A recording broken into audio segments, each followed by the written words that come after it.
We're the Young Indie Chroniclers podcast, and we're producing a new feature-length documentary, George Lucas, The Lost Golden Age. George Lucas was going to do this Lawrence of Arabia scale epic on a 16-millimeter budget. You got a chance to have the same adventure making the show as what Indy was doing. His stuff is really quite political. You didn't think I was going to run, did you? I learned that when George says he wants to ultimately change or fix something, that he was going to do it. We built a Kickstarter campaign to support the film. Late pledges are available now at Kickstarter.com.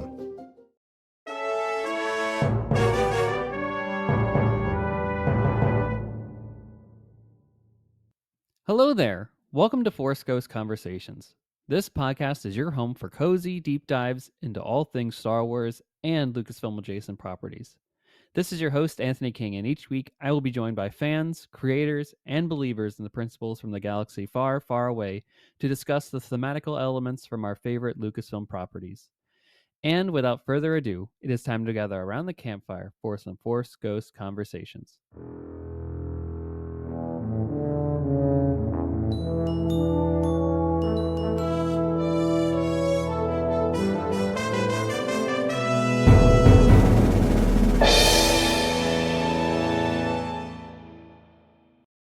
Hello, ladies and gentlemen. Welcome back to Force Ghost Conversations, your cozy home for deep dive discussions into all things Star Wars and Lucasfilm adjacent properties. And we are finally about to talk about a brand new Star Wars film in the movie theaters. It has almost been 5 years of this podcast, and we finally have been able to see a new Star Wars since The Rise of Skywalker in the cinemas, and it's a momentous occasion, and we're going to be celebrating it over the next couple of weeks here on the podcast, with first our guest on today's episode being Dr. Greg Cass from the Long Take Review, and of course over at the Rebel Base Card as well.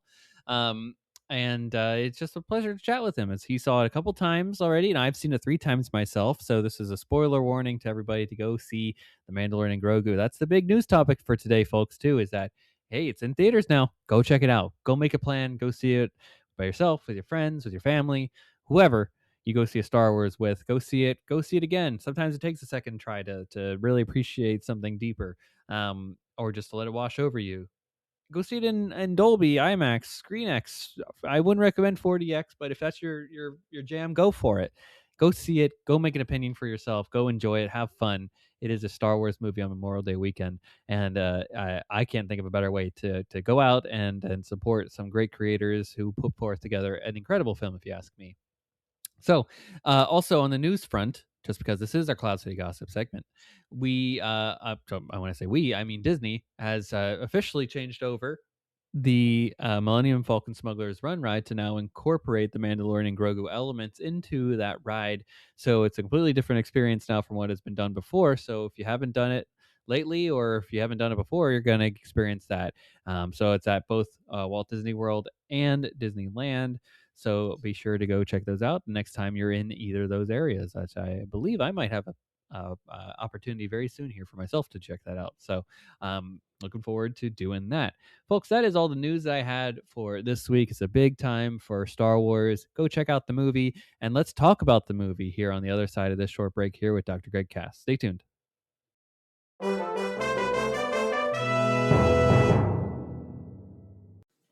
Ladies and gentlemen, this is a momentous occasion for the podcast. Somehow, after 5 years of doing this show, we finally have a brand new Star Wars film in theaters. The first time we're covering something brand new, fresh, worldwide, an extravaganza of sorts.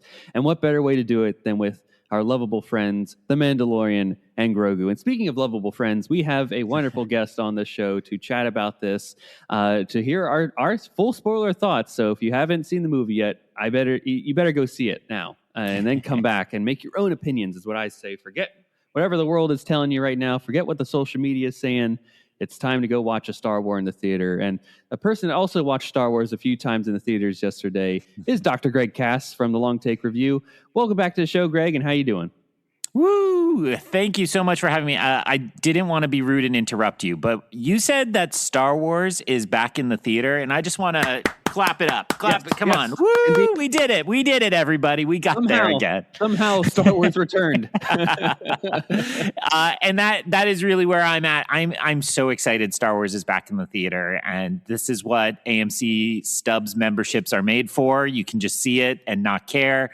If you want to show up late, you want to leave early, just squeeze it in between your other things, you can just do it. So I'm really excited, and it was a pleasure. So not to jump into the gun, but I always go in cold, and I make sure I see the movie twice before I talk to anybody. I don't send any thoughts. I don't do anything. And so I got very excited, especially in my second screening yesterday. I'm like, okay, I think I'm feeling ready to talk about this. I'm ready to talk about the things I love, the things I'm questioning, the questions I have.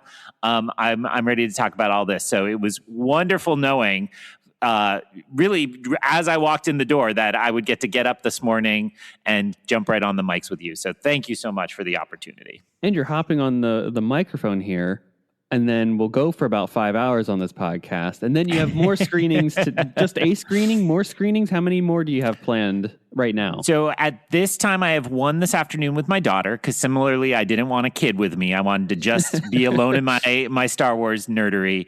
And it's a big question mark about where the weekend goes from here based on that screening. So my wife and son are out of town on a kind of multifamily camping trip with all his buddies, and I am home with the dog and the daughter. And so if Ada loves it this afternoon, we might sneak in another one over the weekend. If not, I think I have to wait till Sunday night to get out of the house by myself again. So but I got plans, Anthony. It's in drive-ins up here, because we're starting drive-in season. Nothing right. beats that, right? And I think you actually tipped me off on that. The Museum of Science up here in Boston, which has a very famous. It's an IMAX screen from. Gosh, I'm sure it dates back to the 70s, and it's on a dome. So it's slightly different shaped. It's, they mostly play science and nature films, but they break that every once in a while, and they're doing it for Mando and Grogu. So those are the two others I have planned, is I want to make sure I get to those. And there's a rumor out there in the world that my co-host from Rebel Base Card, Greg McLaughlin, might use some of those airplane tickets that he gets by flying standby and show up in Boston and demand I take him to the movies, which I will gladly do so. How about you? I mean, you went. I thought I was a crazy person. You went 3 times yesterday. How many more do you have reserved? Is that it? I believe, if I'm correct, Mrs. Force Ghost conversation hasn't been yet. So she is not. No, you got to take no. one more at least. We will be going on Sunday. Yes, I took off yesterday as one should. This is a holiday. I shouldn't even need to Wookie hooky, baby. Wookie hooky. That's right. For this is more important. Just parked myself at the theater and said, "I'll see you. I'll be home tonight. Don't worry about me. You can have the car. I'll take a lift. It's getting wild tonight." Parked myself at our Regal, and the benefit to Regal Unlimited versus the Stubs, right, is you have to worry about what day of the week you're going for your counting of your 4 that you have. Yeah. But you've already alluded to it's the Thursday Friday turnover, so you could see it technically 4 times on Thursday and then 4 times on Friday. And I also like that you can have the choice of what version you get to see, right? Screen X, yes, IMAX, Dolby, whatever. 40X, if you really, I don't recommend 40X. I've never done it. So I don't recommend it. It's not an enjoyable experience. But if you really want the story of it being a not enjoyable experience, then there you go, 4DX it up. The benefit is that I can show up any time of day and see it as many times in the day as they have screenings, technically, if I really want to throughout the week. That was my thing, is I said, hey, I'm going to just go see it a couple times and make some content around it and just geek out and have a good time. We had a fun the first showing where we got some kids kicked out for being a little nuisance in the background. Listening to some TikTok videos on full blast back there. I'm like, man, this is the wrong screen to be popping into that one for. But we fortunately had some good Samaritans that were ahead of it than me to go and say, hey, quiet down. And then when they didn't, go tell staff to promptly kick them out, which they did. We need more third spaces for kids is my big takeaway from this weekend here and beyond too. Malls need to make a comeback. They need a place to just be hooligans. And that might be the thesis of this movie in some ways, that we need to let kids be kids, which we can get into. But we had, 3 showings, loved it, had a great time. And Greg, before we even get into the cinema experience of it all, I want to hear about popcorn bucket watch. And off air, you were explaining to me a little bit how you didn't go for the big Grogu pram. Is that because I know every theater does their own different kind of popcorn bucket now, and you have to mix and match and go to all the different places if you're able to. Are you going to hunt down any more in your in the next couple of weeks here? And maybe even I sent you the Alamo notice of you got a full, you did the full Burger King. You break. I know you don't do fast food that much anymore, and you broke some rules to go see for Star Wars on that front. So are you going to also add the Alamo to your upcoming potential screenings list to see if you can get some Mando and Grogu chicken nuggets on your dining palette? It is very tempting. My difficulty with Alamo is the surcharge of getting all of that makes it a very expensive outing, especially when I get my Stubbs membership other locations. So last time Alamo, I went for the early Wake Up Dead Man screenings, and the pre-show, which I was excited for because they do great pre-shows at Alamo. Arguably better than the movie sometimes. Yes, and it was not turned on for this screening. They had a static slide that said, "Welcome to your Wake Up Dead Man early screening experience." And if people don't know, Alamo, essentially strong arms you and says, arrive a half hour before for the pre-show and to order food. Mm-hmm. When we got there, they informed us that the food system was currently down, not the food itself, but the ordering system. So we had to sit for a half hour with nothing to do and nothing to eat. And my wife was not pleased because she had waited so that, she could eat something good at the theater. And so and then had to sit through almost a 3-hour movie. With, yes. Probably, I want to eat while I'm watching. Right. This. And eventually they got the ordering system up. And so we were able to eat eventually, but there was never pre-show. And so they sent me one of their how do we do emails? And I kind of tore them apart with I'm like, you pride yourself on this Alamo experience and then you didn't live up to it. So the manager wrote me back and is like, I'm leaving a $20 food gift card at the counter for you. And I have not been back to pick up that gift card because is it still there? What's it going to get you? Half a cheeseburger at Alamo? So I guess the unlimited popcorn would cover that. But so all that is just to say I'm probably not going to make Alamo there. My co-host, friend of this program, PT McNiff, often does Alamo, and sometimes it's like, hey, if you need the pint glass, because that's my favorite Alamo merch is the exclusive pint glasses they do. I'm actually sitting next to my Dial of Destiny one as we are talking. Yes. So I love those, but they're often hard to get in person at Alamo, especially something like a Star Wars movie. So I don't think I'll make it back to Alamo, but I did, like you said, I did all the Burger King to get all the cups. So I took 4 visits. Haven't been doing the kids' meals all the way through. It's just too hard. It seems like they're just putting them out randomly. If it was one of those times where you knew every Friday you could go get the new toy, I'd be a little more into that. So the popcorn buckets, Star Wars back in theater. It's all of this, right? Yeah, and I see it behind you too now. Yeah, that's true. So I snuck into the theater a little early to scope out the popcorn buckets, and the counter at my AMC was full. So there was the Matt Ferguson's print, who's just the Star Wars artist who's done all the re-release posters. He's an artist I really love. People should follow him on Instagram if they don't. His bucket was just a tin version of that poster, very much in line with what they've done for the re-releases. and it was $20. So your $10 popcorn plus $10. And I was like, that's my speed. I'm going to grab that one. And then they have cups with toppers at AMC, which are $15. So again, my math is about $5 beyond your normal soda to get that.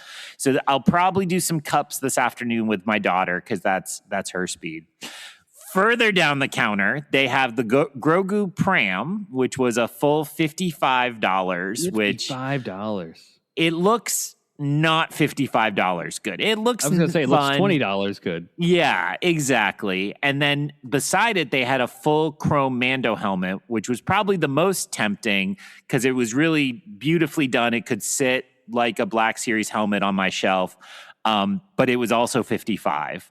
I saw so many of those two. People really, really shelled out for that. But then furthest down the counter was the AT-AT with Mando not to scale at all, climbing on the side. And I think this is famous. People have seen this online. Have you seen the price on that bad boy? I have not. No, tell me. The AT-AT popcorn holder at my theater was $80. So you okay. They went for the gag, I think, by making it sound like the name of the ship. I didn't see one of those in anybody's hands. I think everybody's like, that's too much. Like, because I mean, I'm the 1995 generation of action figures.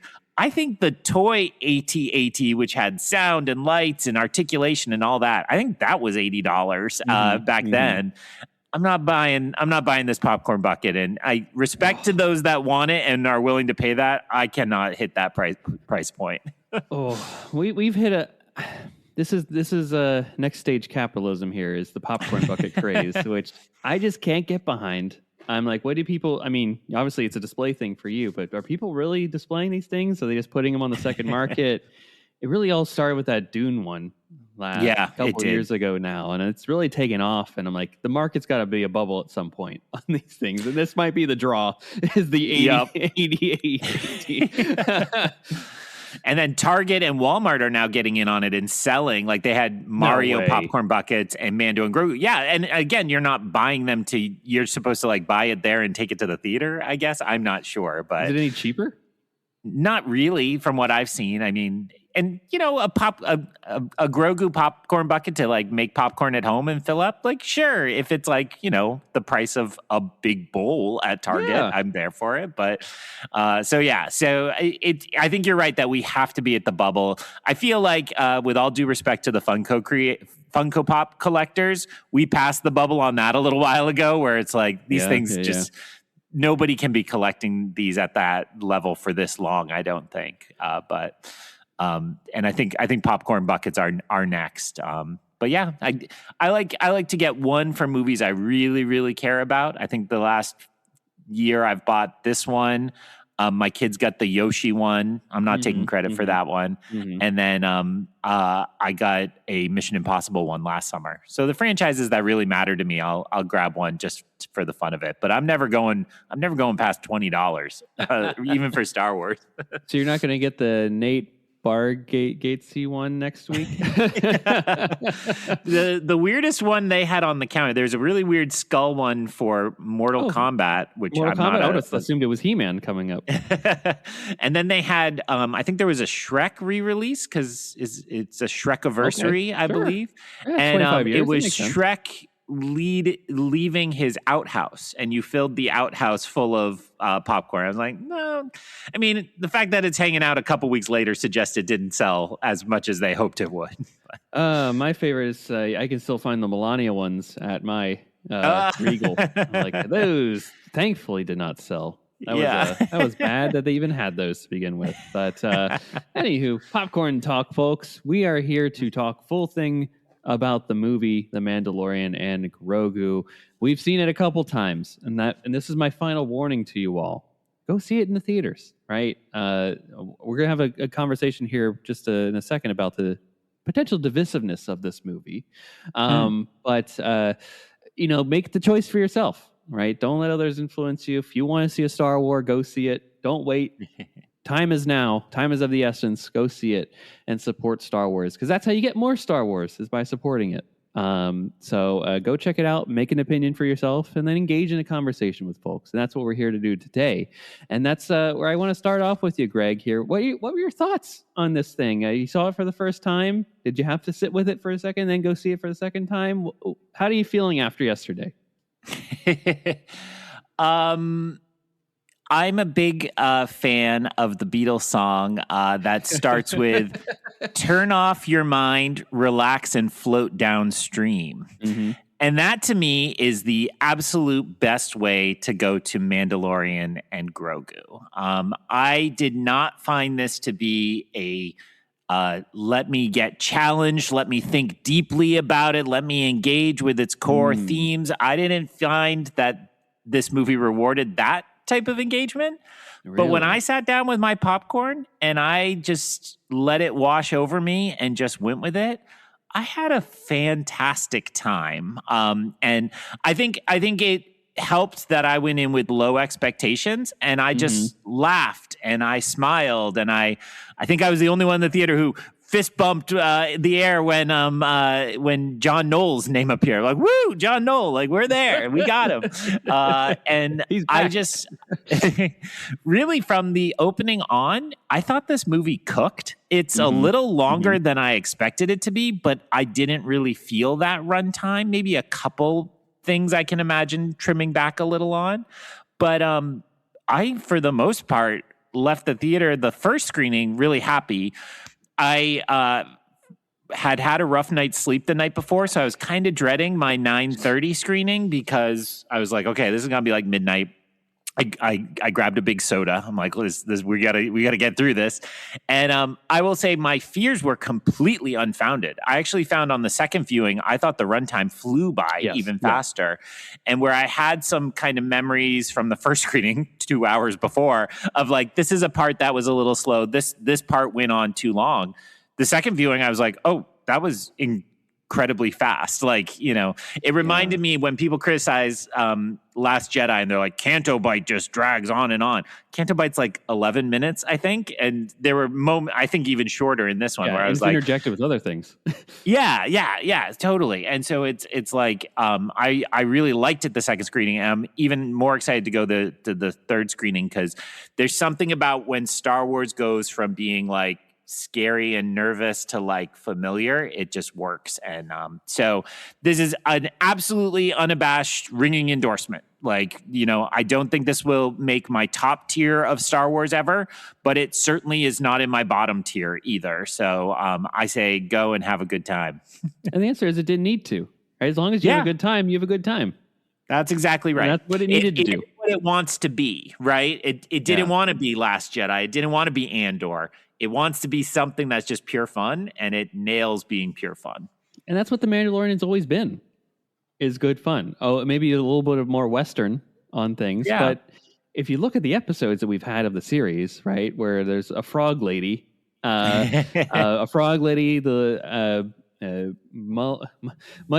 talked about Lizzo and Jack Black episode. There's a whole episode with Jawas and a Mudhorn, and that's like episode 2 of this series. Like, this is right in line with the tonality of what this series is always trying to do. And I think people give way too much weight to maybe the season 1 finale that introduced the Darksaber, and of course the season 2 finale that introduces Luke Skywalker back into the fray, and has those kind of larger galactic-wide implications for things. Now, this does, I would argue, have some larger galactic-wide implications if you want to think through it in a different lens here. So I do want to challenge you on that front there, Greg, of is there a deeper thematic element to this movie? And I think it does. And it took me a second viewing to get there. But as I was sitting there, I'm like, okay, this is almost cooking with some deep themes. I think Jon Favreau is saying something in this movie, and we're going to get into that here. Sure. But I'm glad to hear that you liked it. I loved it too. Unabashedly, this film is exactly everything that it set out to be. Right. It interestingly enough, I think the trailer says the conversation over the last couple of months was like, is this it? Are they hiding something from us? Is there nothing in this marketing here that, or is there something in the marketing that they're not going to present until the movie hits? And ultimately, everything was there, right? Which is fine too. It's not you got me there, you misled me kind of deal, and sometimes that works, sometimes that doesn't for people. But at the end of the day, this is a great romp in the theater. It's fun. If you want to engage with it deeply, the opportunities are there to do so, and if not, you're gonna have a great time at the theater and see some fun characters that we've come to know and love over the last couple of years have their day in the sun on the big screen, which I think is wonderful for them. And it was great to see a lot of the people behind the scenes too get their faces on screen as well, which I'm pretty sure you and I were both like at the same time pointing Leo at the screen. Yeah. Yep. Anyone else? You mentioned the fist bump for seeing John Knoll's name on screen, but like you were like Doug Chang, Dave Filoni, Trapper Wolf, Lee Isaac Chung, and of course Deborah Chow. I'm like, where have you been? Where have you been, girl? I know. I was so glad to see her included. That they didn't forget her since she's been kind of far moved too on. long since Kenobi, right? Where have you been? Yeah. So give her great. season 2. Give her season 2. That's right. Maybe this was the soft launch for season 2. Like that. Why else would she be on set if she wasn't having those conversations with Dave and John about what that could entail? So ultimately, it was a great time, I think. But I think this movie will be divisive for a variety of reasons. And I think first and foremost, there will be the question of, should I go see this in the theater?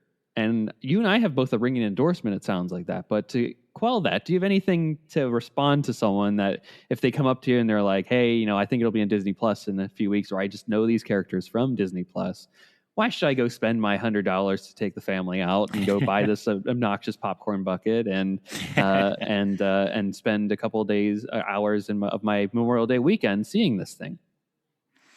Well, as a bracket on that question, I always want to say I am sensitive to the fact that it is expensive and not every family has the money to get out to the theater. And, my sister has a big family, 5 of them, 3 kids and 2 adults.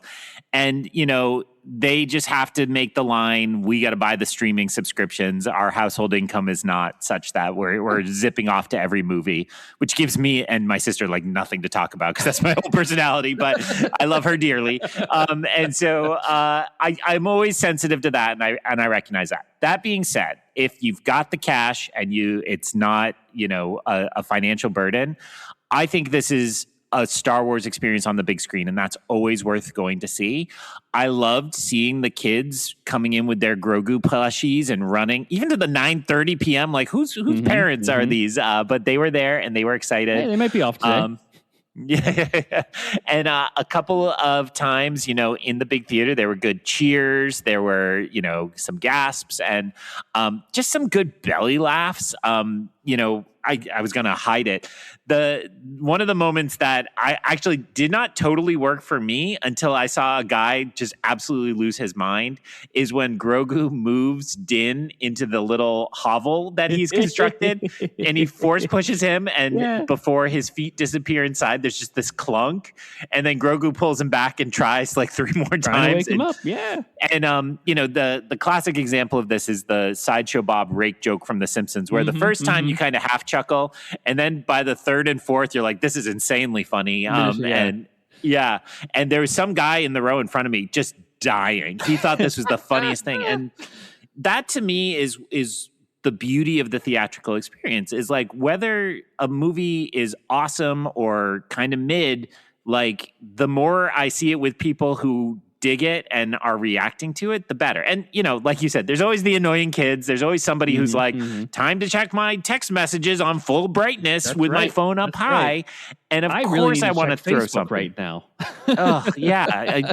Spoiler alert, your friends are basic and they don't care about you. That's right. So yes, I do get all those frustrations with going in the theater.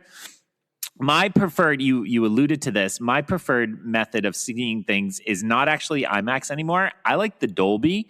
I like the color. I like the sound a lot better in Dolby. And at my theater, the chairs are better in the Dolby as well, which is silly, but not silly. So And we got free unlimited cards, which was awesome.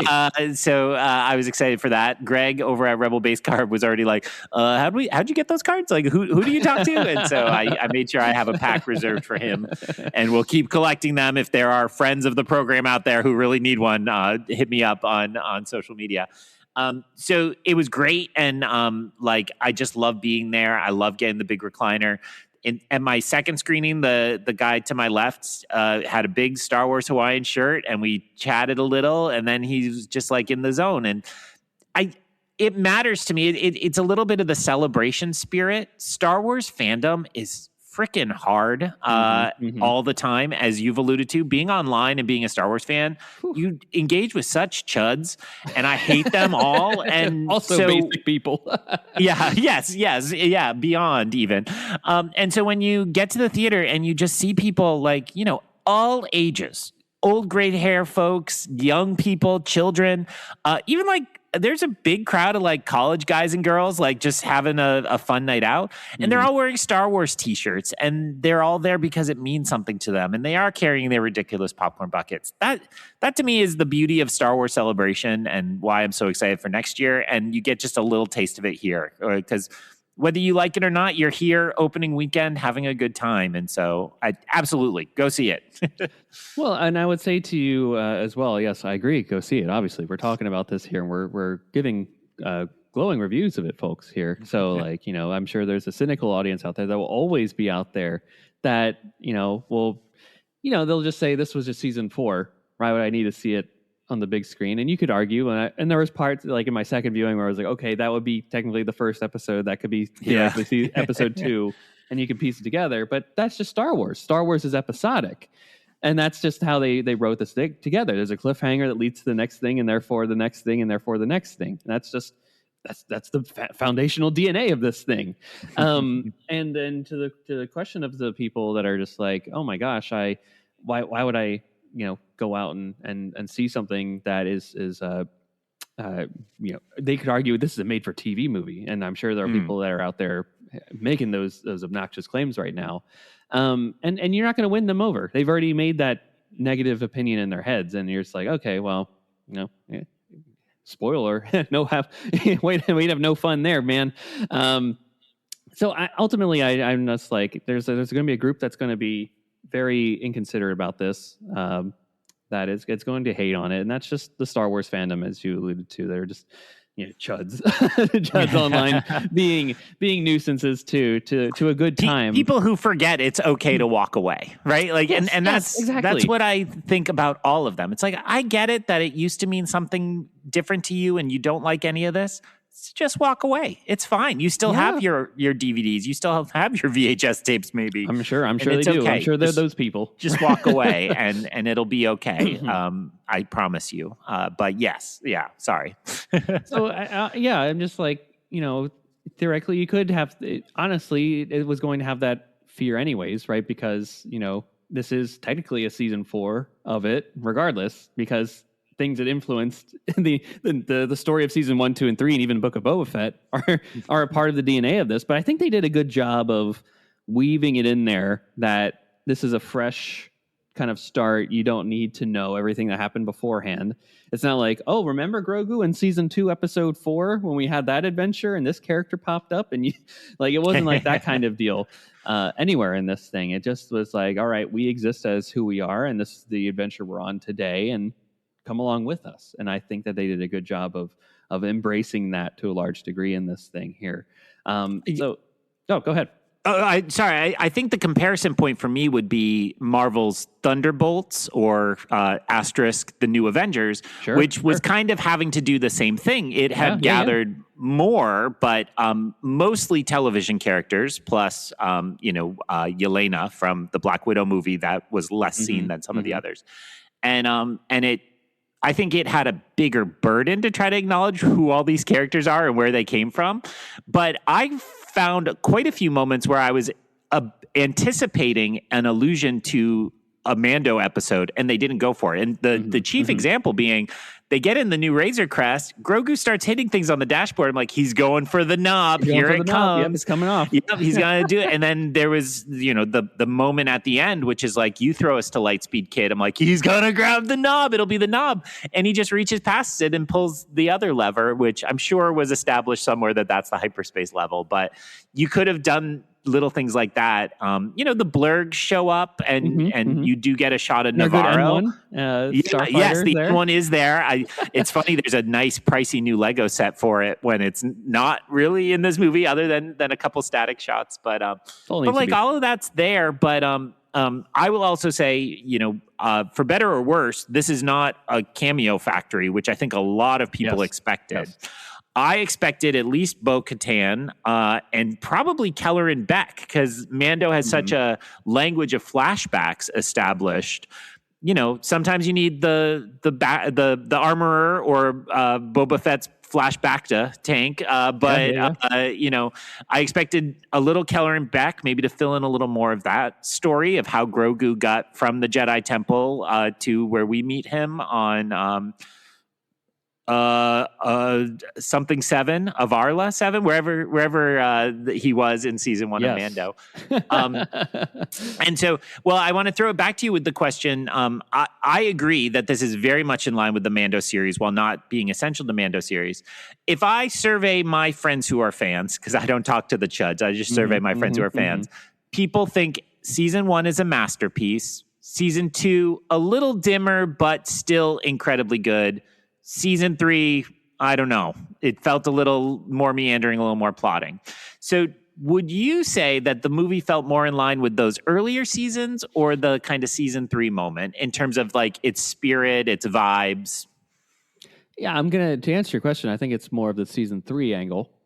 I think it's the natural progression of the show is that tonality that they're doing with this. And I think it's, I watched the last episode of season 3 before heading out the door, I can say, okay, yes, the through line is here. I would definitely say in terms of presentation, style, tone, the visual elements, the language that they're using for the Mandalorian at that point, right? It feels more put together than it does arguably the scrappiness that you could say is the first season of it, as they figured out the volume and learned a lot of techniques along the way.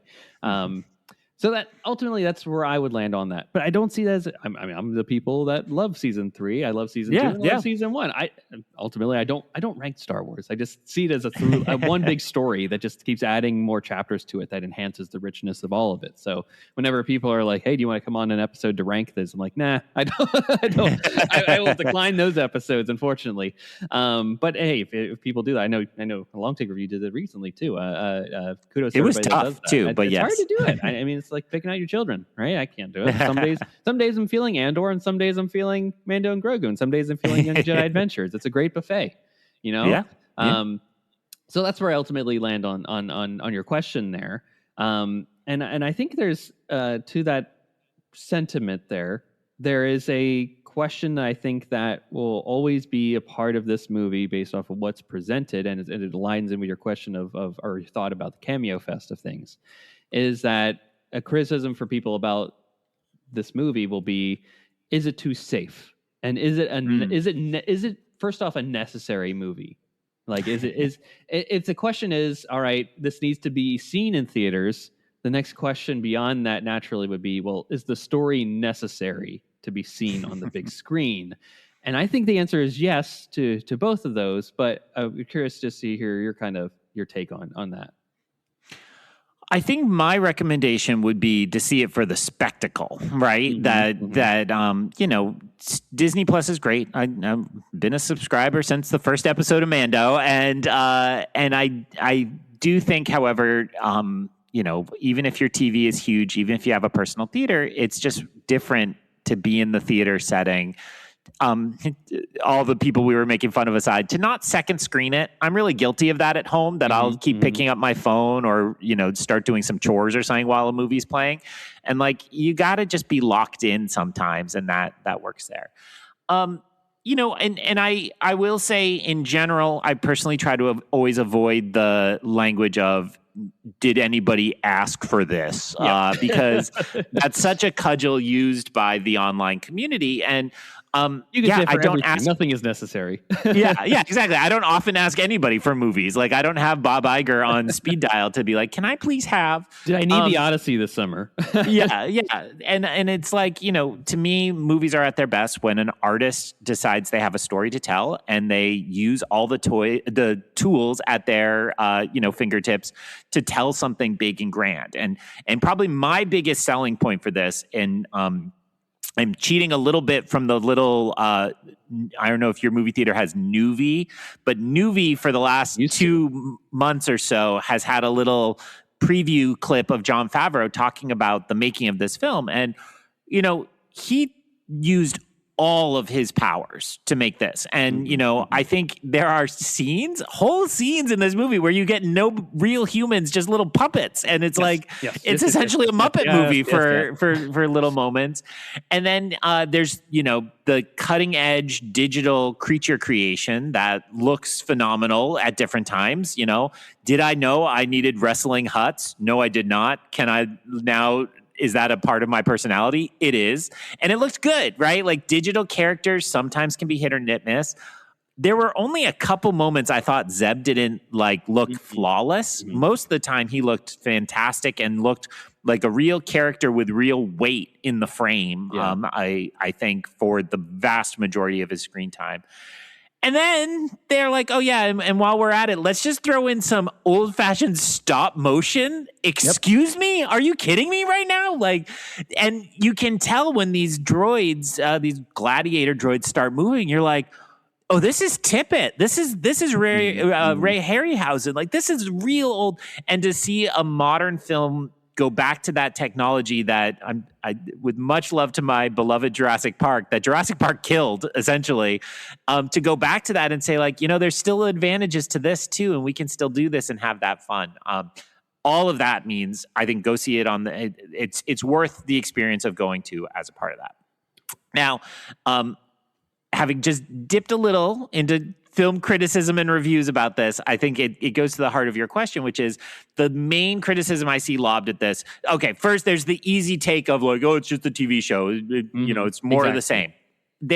Everybody had that pre-written in January. Congratulations, you got an easy long weekend because you already had that typed out.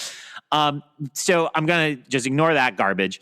But I will say the piece I do think is valid is, in my opinion, and I'm happy to continue the conversation to be challenged about this, I think that this has what we in literary studies call static characters. That Mando and Grogu enter this film in a certain place in their lives, and I do not think they demonstrably change or go through an arc over the course of that movie. That is just a choice I think they made, that it's let's do 2 hours fun adventure time with our two friends we love. And I'm okay with that. But that's part of what, to me, it doesn't hit that deeper level of a really challenging or engrossing Star Wars film in some ways, is that it's okay, I would struggle to say what they learned over the course of this. I would struggle to say how their characters changed. But there's another movie that doesn't really do that, and it's called Star Wars: A New Hope, and it's doing pretty great in film history, right? That most of those characters don't go under deep changes, and I think this is in the spirit of this.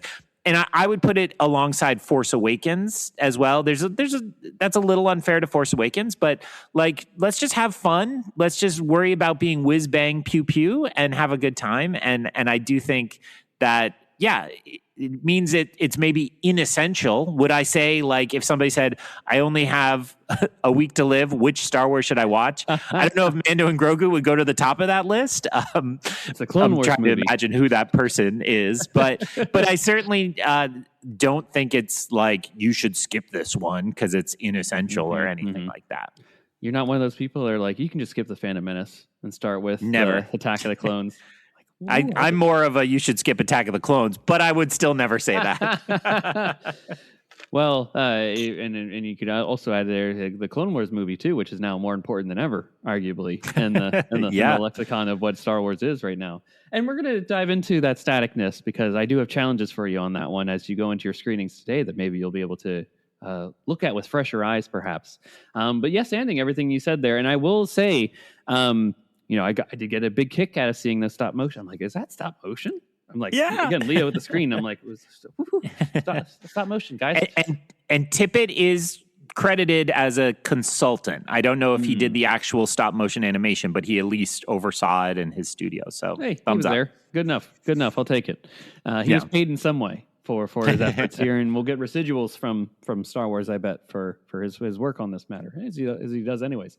So I will just say, this is a movie that I think only exists obviously it only exists on the big screen, but in the idea of could this have just been a TV show versus a movie, I think the story that we're given is only possible in the movie format. And let me dive into that thesis here, because as you mentioned, there are rolling slugs in this thing.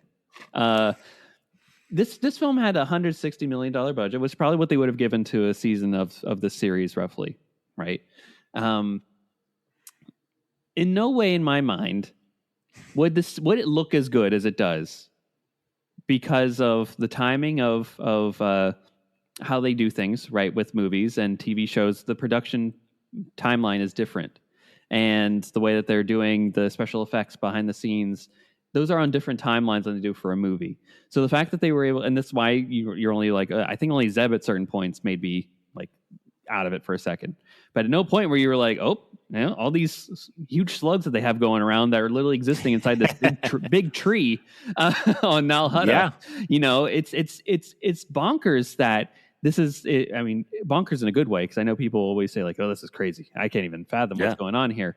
But that's the reality. Is like the main villains of this thing are big slugs that are rolling out and having a gladiator match between themselves inside this freaking tree, and it looks good.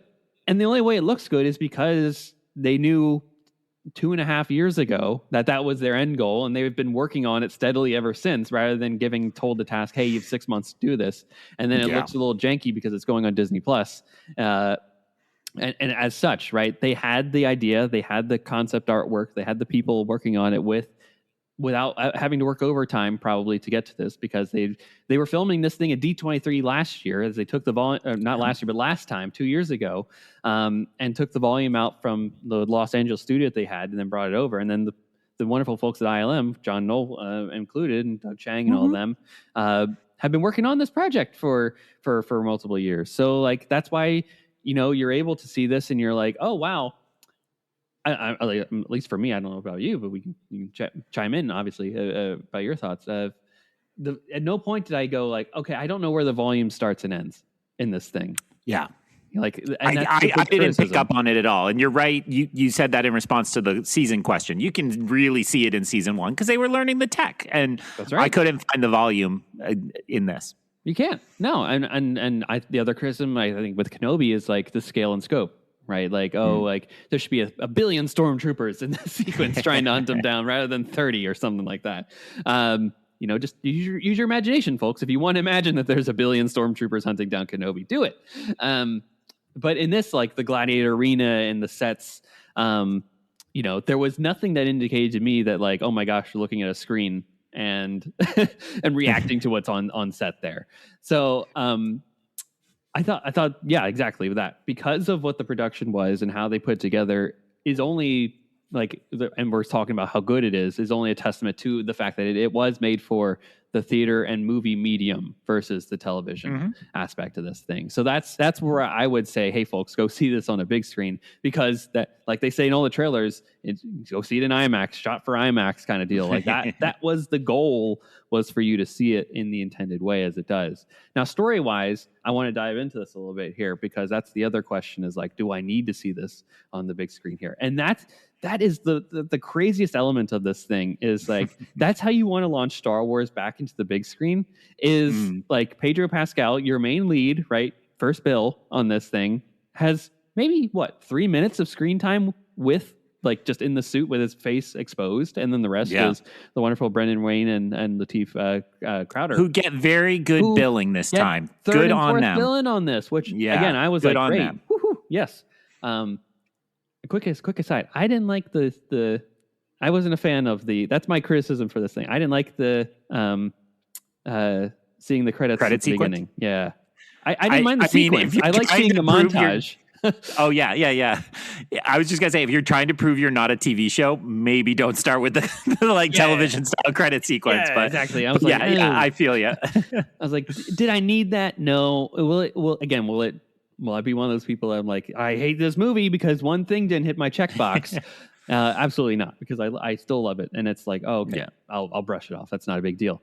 But yeah, just to get back to the static nature of this thing here, like, there are sequences, there's a whole sequence where it's just Grogu not even saying a word, and that's arguably the most climactic part of the movie, right? This is Grogu on his own for arguably the first time in a while. He doesn't need his protection. We'll dive into that thematical element here. Or Grogu's talking to a purely CGI character, or I joked in some musings that I had in my head, which was, this is the Muppets with some CGI characters, a masked hero, and Sigourney Weaver. Like it felt like that. Like, oh, Sigourney Weaver was the only human on set most days, which could have been the case, right? Because it's who knows who was all the CG characters with the Hutts and Rada and then the gladiator matches. I mean, we saw a freaking Dejarik match on in real life, right? We saw the actual scene of whatever creature that was throwing the aforementioned thing. The Mantillion Savrip throwing the I knew EyeOnCanon would have it propped and ready. So no doubt on that one. So yeah, it was excellent to see all that. And I guess you could argue, yeah, I mean, the story is what it is of Thrawn didn't pop in, or like there wasn't like some thing at the end that was like, hey, here's the next one on my Rolodex card here of Grand Admiral Thrawn. Go find him and take him out. Like that didn't pop up, which some people might have a criticism for. It'd be like, all right, I don't know what's coming next on this thing. Which, hey, valid. I assume he's going to take a break and then come back and take off some more cards and go see what else is out there in the galaxy. But don't skip over the fact I didn't remember that those cards came from Aftermath until we did reading for this. So that is a well-established piece of canon. So that's fantastic. And talk about another Easter egg reference. There's a Splinter of the Mind's Eye reference in this with the Yuzums. He'll sing like he Yuzum. Yeah. Oh. Did anyone read that recently? Yeah. I did. So yeah, there's a lot to mine, and it's just wild that it's like that's how you want to relaunch it is that, and that shows like a level of swagger and confidence, I would say, in doing so. And then they didn't need to bring in a Luke Skywalker to make this thing sing, which shows like it's a new era. Like we need to move away from some of those things and not be so beholden to, all right, the big three needs to pop up, and now we have to figure out, do we recast the character? Do we have some CG monster appear with the aging and all that? Didn't need that. This is the story of these two. And I come back to the title now because I thought it was just more of a throwaway thing. Like, oh, we just can't call it The Mandalorian, go see it in the big screen now. We're going to call it The Mandalorian and Grogu in this. And as I was sitting it the second time, I'm like, this title rocks, because the and Grogu part is the thing that's like the big thing of this, because so much of seasons 1, 2, and 3 is about him protecting this character. And I would say the thematical element that really makes me sing, like, I feel like this is a movie about parenting. And as a parent, I want to like pick your brain about this here, is that like so much about parenting is about protecting, right? But then there's that other aspect of that eventually the parental switch needs to change, where you switch to teaching and nurturing, which I think this movie does. So if you're saying like, okay, does this movie have an arc, Greg? It is the first scene where he's like, don't touch buttons. And then at the end, he's like, all right, push the buttons. You're in my lap here. I'm going to guide you through this. Like I need to prepare you for a life without me. And the only way I can do that is by letting you fail, letting you try things, letting you experience, and also being there to help you when you make those mistakes. And I think that sequence there where he's left alone is so important to this movie, because that shows to Din, like, oh, wow, in my head, like, he doesn't say it obviously on screen, but in my head, he's like, oh, I'm only alive because of him. Like, he's at least some of the survival things that I have taught him over and explicitly taught him have permeated into his being. And he found self-reliance a little bit to the degree here, but you don't want it to the Henry Jones Jr. level of self-reliance where like we disengage entirely with each other. Like, I'm so self-reliant, I don't need you anymore. Like, this is a positive example of parentage, in my opinion, where he's like, yeah, let's go out on these adventures. And that's the part of this thing here is like, you have to learn by doing. And I have to give him more, like, we have to be a team in this. Like, he has that good line where I think he kind of is referencing that the old protect the young and the young protect the old. Like, we are a symbiotic relationship with each other at this point. We are a clan. We are a family, the Mandalorian and Grogu.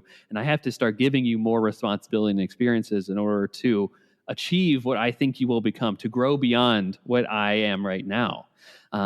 Which I think is a really powerful thing here. And I'm wondering, like, Jon Favreau, I think, is a parent himself, right? I think in season 3, he's got one of his kids appearing and taking the creed and all that stuff. So I'm sure he's experiencing that in this movie. And some of it's inspired by the samurai movies of like the what's that? The samurai in the cub or something like that. Wolf and Cub. Yeah. Yeah, exactly, that kind of deal, which is like what's beyond the initial protector stage, which is that nurturing and learning. Lone Wolf and Club, just so you don't get emails. Yeah. We got there. Hey, if you got an email, let me know. I would love to hear from folks more.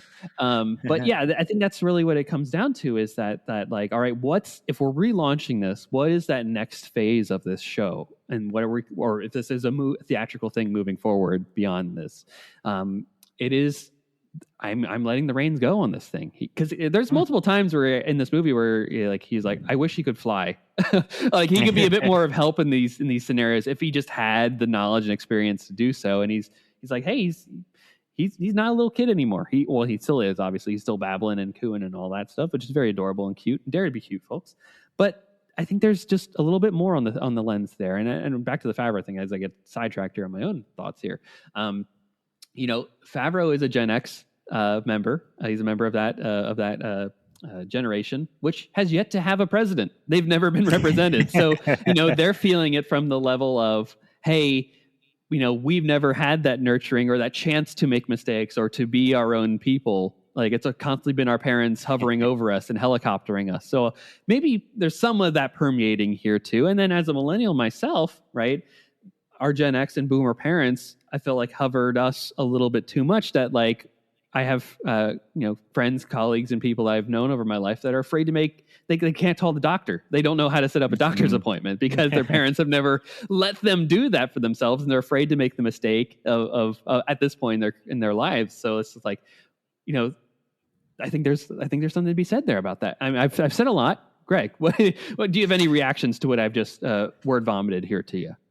No, carry on. No, I'll take the reins for a couple minutes here. So the way I would clarify my feelings on what you just said, I don't know why I said clarify as if my version is more correct. The way I would describe my feelings on what you just Professor. said. No, maybe that's it. I'm just slipping into that mode too easily. We're not that far into summer yet. Well, a few things. So number one, I think you're right to remind the audience this is a Jon Favreau movie, and it actually fits in line, and there are touches that fit with a lot of his other movies. I'm thinking about Chef. I'm thinking about the original Iron Man in particular. Yeah. And there are a lot of little flourishes that kind of fit his personality. I've been a Jon Favreau fan. For whatever reason, growing up in rural New Hampshire, my friends and I fell in love with swingers and imitated swingers like all the time. And like, I wish I could meet Jon Favreau someday just to be like, we were weirdos, but like we thought we were as cool as you, and we were just like the 20-somethings in LA. Like, we play Sega too. We can say your money and you don't even know it. So I've been a fan basically my whole movie, really attentive film life. So I just want to celebrate him, because I think it's easy to dismiss what he's done, but he's found this way to merge his storytelling style and his love of technology. You think of what he did with The Jungle Book and with Lion King, and he brought that all across to this. Yeah, and really merging it and all the special effects stuff we said. So just shouting out Jon Favreau because we shouldn't take him for granted. I'm perfectly happy with the way Lucasfilm is going. I also think he would have been a great head of Lucasfilm because I think he's got that Lucas style personality. He could manage all this, but maybe that's not what he wants or so on. So I think I would clarify my views as saying that if this movie has a theme, it is what you just described. And it is about the idea that if you are raising and nurturing someone, you have to be able to eventually let them go. Mm-hmm. I think I have two problems with that that prevent me from saying like I love the way it presented that theme. The first is Star Wars has done that much better other places, and primarily Last Jedi, which your listeners who hate Last Jedi, sorry, I am who I am. But like, you know, Yoda's speech to Luke and Luke understanding what it means to be a teacher is only off by degrees from what we're describing. Mm-hmm, and I think it's much more richly written there. To your point, one of your points, I was thinking that in the hands of a lesser screenwriter, that moment where Din wakes up or Grogu wakes up and goes out and Din has been healed that after becomes 3 the days moment has emerged again. Yes, good point. But that to me feels like the moment where a lesser screenwriter would have had Din take off his helmet and deliver a really long monologue about the trauma he experienced as a child and how it pulled it down and it made him a weaker parent and how he's going to try to do better. And I love you, little guy, or whatever. And then Grogu says his first words, "Love you too, Dad." Yes, Dad, yeah. Or I know in real Star Wars fashion. So I think it would have been really easy to make that scene really bad, and it was not really bad. Mm-hmm. And you got a very Din Djarin response, which is to say the old protect the young, and the young protect the old. This is the way. And I think that is the whole thesis of the movie. Sorry, spoiling our long tape episode. And I do like that moment a lot. My problem, though, is that I think across the runtime of the film, this film doesn't always treat Grogu consistently. Mm-hmm, mm-hmm. And I think if there was a real character arc where it was him maturing enough that Din can now trust him, you wouldn't have so many moments where Grogu gets treated like a pet. And I think that's the flaw. And most specifically, I think there are 2 different times where Din turns to him and says, "Grogu, heal." Yep. Heal is not a word you use with children. I would never say to my children, heal, as a part of that. Today. You'll do it today at the theater. I don't know any parents that would use that. Even the parents who have to resort, all due respect, to the child leash. I just understand some parents have kids they need to keep leashed. I don't think they say heal to their parents. I don't think they do that. And, some of the other humorous moments, Rada says, like, can I feed him? Right. Yeah. That's not that's not how you ask. And maybe he's misreading it. Grogu gets put in a cage and it is often other people, not Din, treating him like a pet. But if you're going to make me invest seriously in that growth, I think you can't undercut it for your gags a few times. Mm-hmm. And so that's the critique I would give, while also giving a lot of credit for the screenwriting moment. And I think relatedly, I would still say the movie opens with Din making a completely bonkers assault and Grogu's right there. He's got his own side mission, right? Yeah. The opening, we're not doing a crawl, but there's a crawl. It says Mandalorian and his partner Grogu. It doesn't say his ward Grogu, right? Mm-hmm. It doesn't say, the young creature near him or something, Does it right? say his apprentice? I think it's partner, but I'd have to double check this afternoon, but I'm pretty sure it's partner. Report back. Yeah. And, so he faces down an ATV mouse droid. Didn't know we had those, but here for it. And then if he was really in parenting mode, he wouldn't say, jump on this crazy chicken walker while I go down a mountain to assault 3 AT-ATs. He'd say, you wait here, Zeb will come pick you up. I want you to stay safe. And then go off. But instead it's jump on, let's do this thing. And they are in that opening assault, they are very much partners. And that doesn't dismiss, you're entirely right about don't hit the switches. I don't want to teach you. But there are parenting moments more as we get forward from that. Yeah. But if the goal was to make that the growth, then I think it missed the mark in those particular regards. The maybe that's the evidence thing was not to treat your kid as a pet. As a pet, yeah, it could be. Kids are not pets. Totally fair. They don't exist in your box. They exist as their own humans and as beings, and they can make their own choices. Absolutely. Well, and now since I spoke against your thesis, I want to offer the piece of evidence that I'm sure you know, but I didn't hear in your remark, is the parallel between Grogu and Rada. And I think that is very clearly meant to help us understand that Rada is a really good, we'll say person, a good entity, a good creature who went down a bad path. And the quality of his character is such that he has tried to live with honor despite the really bad hand he was dealt. Mm-hmm. And the ways he praises Din's parenting, which I have a thing I hate, whereas if I like go for a walk, when my kids were in the stroller, if I'd be walking down Main Street with my daughter in a stroller, people would be like, "Oh, you're such a good dad." I was like, for showing up, like, "Oh, you're such a good dad. Like you managed to like somehow have quality time with your child." I'm like, "Hey, it's 50% of the job." And my wife's version of that is Greg even know where his kids go to school? yeah. My wife's version of that is when somebody says like, "Oh, is Greg babysitting the kids?" My wife is always like, "No, he is doing his share of the parenting of the kids." Like, you still get those antiquated. You're like, we chose to do this, guys. Like, yeah, exactly.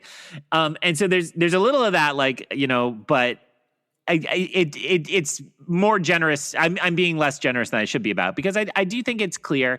And I thought it was very clever to have the twins point out that Hutts are also extremely long-lived, right? Like Jabba's around by the High Republic era.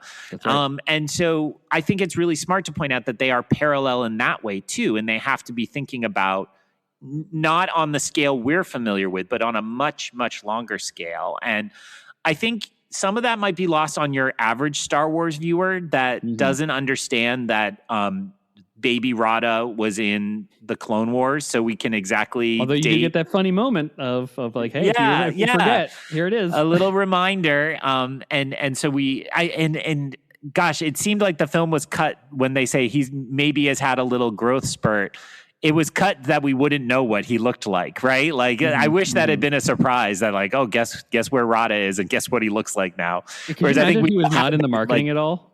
Yeah, exactly. We had that like 2 months ago. And so we're like, what's Jeremy Allen White in this movie for? Like he's second villain? Yeah.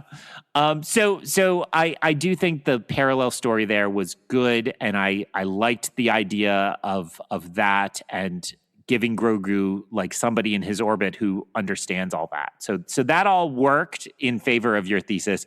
I just don't think it totally coalesced for me. Sure, and that's totally fine too.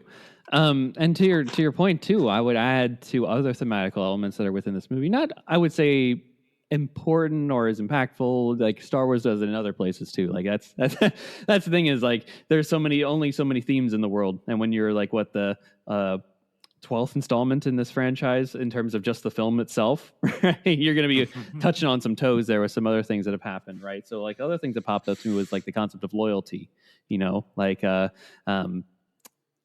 between the Hutts have hired droid armies basically because they have no support system. The droid Gatra, we finally got them. They've been teased for so long. They've been teased. And it was just great to see droids again. Like I saw, I think, a Saber Battle droid again for a while. These hodgepodge droids put together. It was pretty great. Herder Roger. Definitely. Yep. That was definitely in there.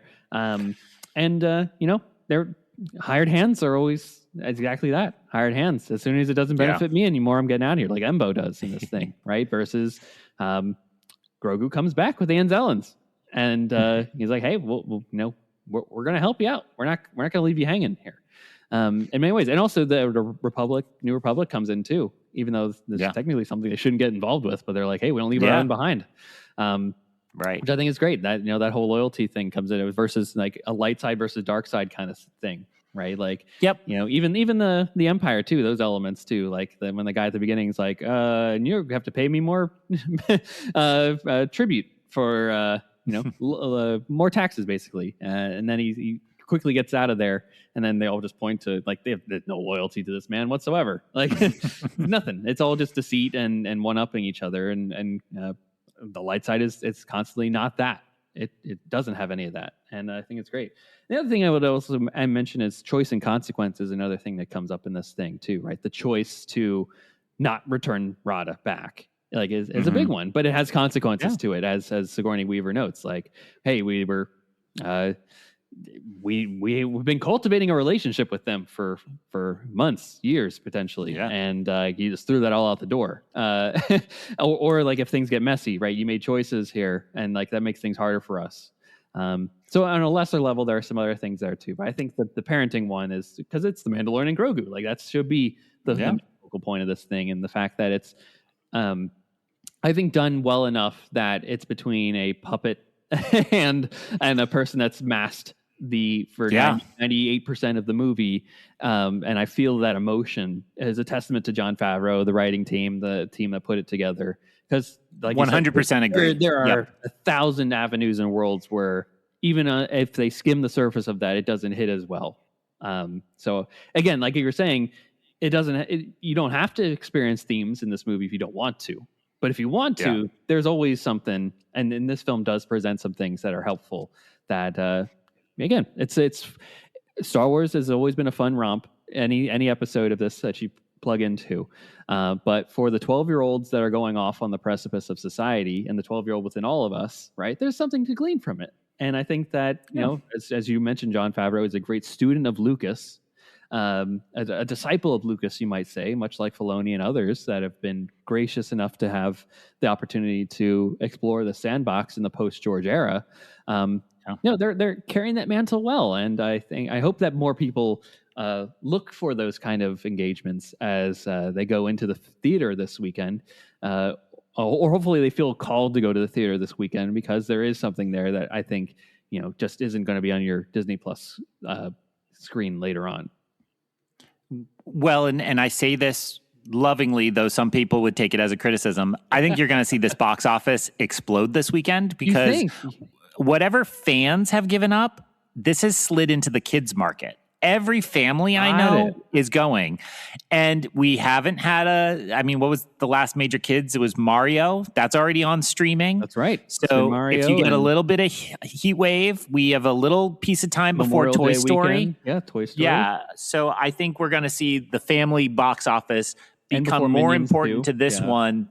And think to something like Pixar's Elemental, where the opening weekend it was like, oh, nobody cares about this. And then it just chugged along for week after week. And especially as schools are starting to get out, heat waves come and people want to just go cool off, do something with their kids. It's a pretty long runway till Toy Story 5. One would think by design, because those are both the Disney Corporation. And so I think we're going to see a little bit more heat there than we will. I'm already braced for the inevitable fans didn't want this headlines, but I don't think they wrote those headlines weeks ago. Yeah, and they're off at their barbecues this weekend. So yeah, exactly. They won their click. They found they wrote some AI clickbait article or headline with it, and said publish. Well, and what I would add is you just alluded to it, but like George Lucas wrote Star Wars for 12-year-olds, and it means something much different and means something much bigger to those of us who are now in our 30s, 40s, 50s, and beyond. But this is very much still for 12-year-olds, and that is in the spirit of that original. And the other thing, I'll just along those lines, in my, we're both huge fans of Blast Points, I believe, and they always talk about the Star Wars buffet. Basically. Yeah, it is a Blast Points, the movie, and they talk about the Star Wars buffet. And there was a meme a long time ago that's like, "I see you, girl. You're like the pizza at the Chinese food buffet. I'm not into it, but I respect that it's here." And I kind of feel like that's where my attitude is with Star Wars now. Is like, this may not be my favorite flavor of Star Wars, but I've gotten my favorite flavor. And I want everybody at this buffet to get a seat at the table and to get something that speaks to them. And I think this services a kind of maybe not the youngest, like the Young Jedi Adventures crowd, but like the 8 to 12-year-olds are going to love this. And I'm so glad they have it and can get excited about it and feel like it's their Star Wars. Or who aged with it. Like 6 years is a long time. Like, 5-year-olds then are 11 now. Or if you that's saw a big jump. 7, you're now 13. So like if kids grew up with a lot of this.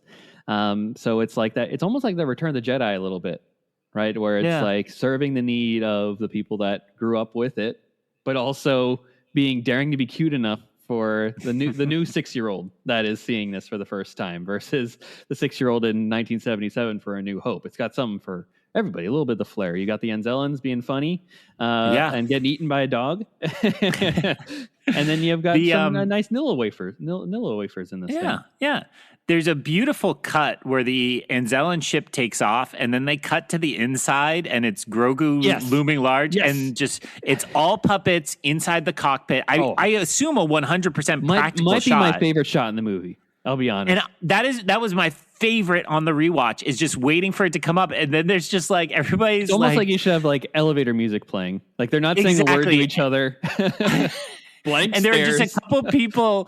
I heard the kid next to me. This is a family-friendly podcast, but it was like, "What the f even is this movie, man?" And I thought the same thing, but in like the most delicious way. I'm like, "What even is this movie? It is insane." You said bonkers. Bonkers is that right attitude? It's like slugs I'm rolling here for out. it. Like, yeah, what?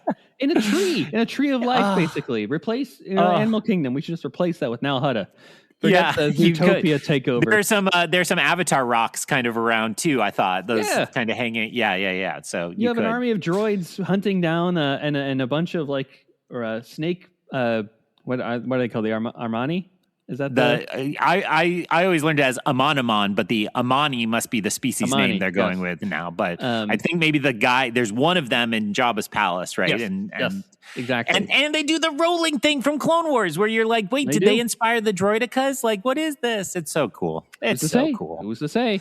Like, it's got that, and it's got Grogu talking to a snake lizard who's just sitting on his back porch, and as we just come out of. Again, the choice thing, right? We just came out of Andor, not Andor. We did come out of Andor, Maul Shadowlord, and in the first episode, there were so many people that were like hating on the line that was, "We can always depend on the kindness of strangers." What does Grogu do? He depends on the kindness of strangers. Yeah. This guy is like he had the choice. He could have said to Embo, "Hey, the little kid's right over there if you want him, and he'll take you to where the guy's at. You can take him out." Before that, he could have just said, "Oh, weird that frog ate a little something," right? Like he saved his life. He saved his life. He's the hero of this thing. Like we all can be the hero, and we make choices. And he's like, "I can tell this kid is starving and needs help, and like I don't need all these fish. Like I can be helpful along the way, and that's all you need in life is just the one person to do that." Yeah, Diodaki just goes over to one person and says, "Hey, can you help me out? Ichuta." And then Devin's already discouraged by that. You're like, "Oh, you got one no, it's over. We'll never get food here." Even though Grogu does steal it at first, but the guy makes the choice to not get mad about it. I think it's great. It's a galaxy full of choices, and that's all it is. Is like going back to episode 1, like people don't help out each other enough. Right. And it requires the choice to do that, to see things and to see beyond. And, he's even like, "Hey, are you afraid? You should be," kind of deal. And then what Grogu is given the choice later on of like, "Hey, do you want to take these guys out now? Or can we have a couple days of peace before they come get us?" Not knowing what the outcome will be, because it's kind of a suicide mission that we're on as we're going headlong right into this thing. And I don't know if we're even going to make it. And Grogu's just, confronting fear is the destiny of a Jedi. It all comes back to, all of Star Wars is just, it's poetry, it rhymes, it's beautiful.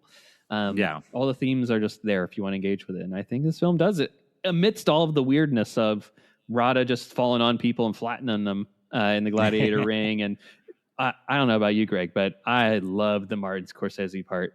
I loved it too. I'm like, where in the world can I get that little shack in Batuu so that I can get if that flat meat sandwich isn't there within a month, I'd be shocked. They had the Batuu bits in that, the popcorn. Grogu's eating it in the gladiator arena. which is great And then to the see. droids, obviously, there are quite a DDX few droids that too. popped up a couple times. Yep. But yeah, if you give me that, I think I'll be a happy camper. But Well, and that was like an homage to Chef, right? and it was then too. Yes. you get kind of an Italian-esque version of the Mando theme. The soundtrack. Carl from Wampa's Lair, who you had on recently, shot me the link to the soundtrack as soon as it premiered on Spotify. He's like, a get week going on ago this. too. Like it was early. Yeah, and I of course joked back with him, Grogu's noble end. Oh no! But there's the soundtrack tipped me off that the character is Hugo Durant, so it's seemingly a relation to Rio older. Durant from Solo, and then Hugo, I imagine, is the reference to the Scorsese movie that is completely computer generated. So as like a digital character. But I mean, I clocked that the second he spoke in the first trailer, and I was excited for it.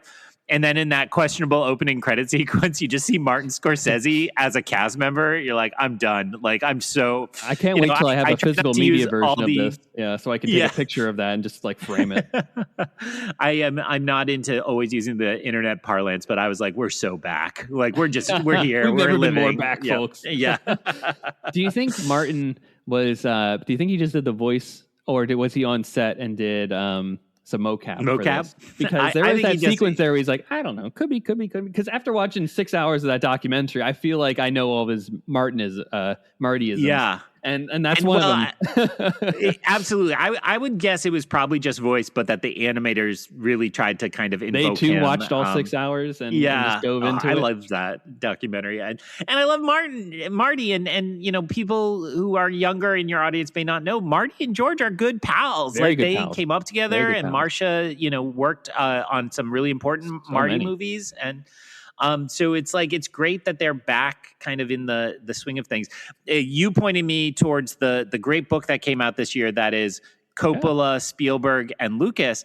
And if you read that book, I think the author wanted to call it Coppola, Scorsese, Spielberg, and Lucas, because it's really about the you four got De of Palma them. there too. Like I'm sure it could be a big there five. and so many others in the mix. But there are whole chapters about Marty, and it was so great to see, and just fun. The only part I bumped on in that scene, and I was just thinking of Chef with the truck, the food truck making the Cuban sandwiches. Like it looks just like that. But when Mando says, I want to ask about a hut, and Hugo responds like, don't use that name. I'm like, wait, what? Like that's a species. That's not a name, right? Like that was a little, I bumped on it a little, especially when the gag is like, yeah, there he is on this giant poster. Like clearly we can talk about huts. It was almost like they used a take from later when he says Lord Janu or something. Yes. So. Yeah, and I was questioning like, cause that's the bit in the trailer that we had seen. Yeah. He's like, I'm here to talk about how, let me, Yeah. shop is done. I'm done. And I was like, oh, that didn't happen. Yeah, a Misdirect. little clever edit there. Little misdirect. I love seeing Marty in this, and I too, again, the physical comedy a little bit of this movie, which is him coming into the hut and just like clearly not being too big for the space. Which I think was awesome.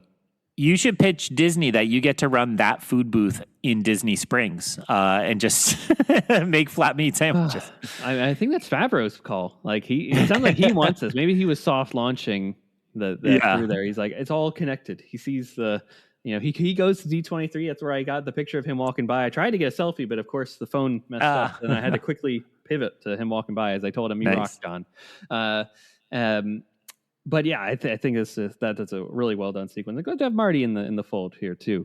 Get him in the Star Wars. Where's Steven's next? Right? He'll be in Starfighter. Yes. Yeah, I know he's been behind the camera a few times technically for some Star Wars stuff over the years, but physically on screen. John Williams has been there. Let's get George has been on screen famously. Many other of the cast, especially like our wonderful crew of directors and crew behind the scenes have been in this film now too. Let's get Steven. Steven needs to get involved in this. He could easily be a pilot. Just throw him in. That'd be fun. Capshaw too, right? Might as well get Willie in this thing. Yeah. Get a whole reunion. And now you're just warming my indie heart. Let's get Ki-Hee Kwan in doing a part in the next. That would be great too. So we're not stopping there. We're getting them all. We're getting the band back together. It's just going to be a Temple of Doom reference and totally in Starfighter. And Wait, so I want to do some speed round with you, Okay. taking over hosting duties because I'm a jerk. Take it away. So some speed round, just thumbs up, thumbs down. It worked for you, didn't work for you. Any quick thoughts? Okay. So already mentioned briefly, but the Enzellans, thumbs up. That all worked for you? 2 thumbs up. Okay. Beautiful. I'll say it too because it's an audio podcast. Embo. Thumbs up. Thumbs up. Like seeing him involved in this. Loved his foil to Mando, right? Because I think a lot of this was him walking into AT-ATs and taking him out, right? So he needed that foil enough to do that. And I think another bounty hunter was the only way to like up his wits.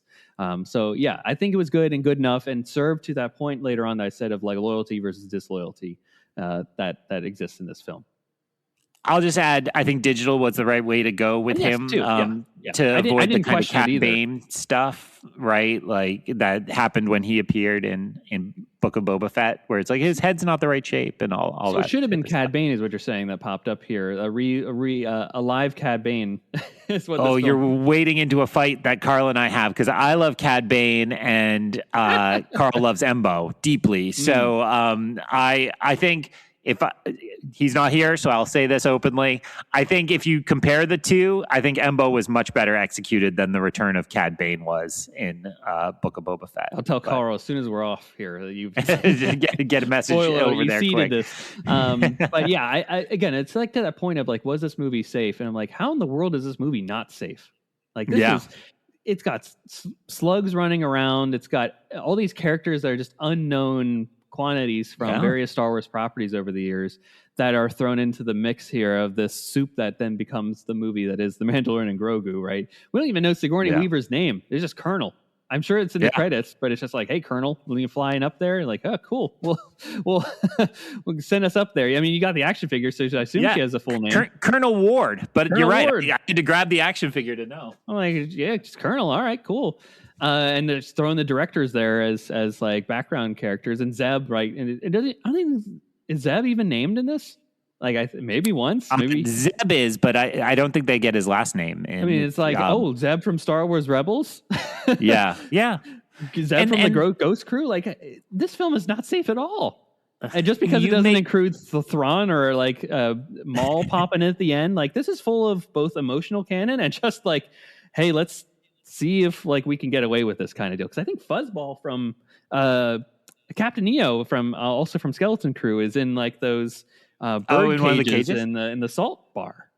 And there was one I definitely thought looked like Morris from Shang-Chi too. I probably not, probably different enough, but there were a few out there.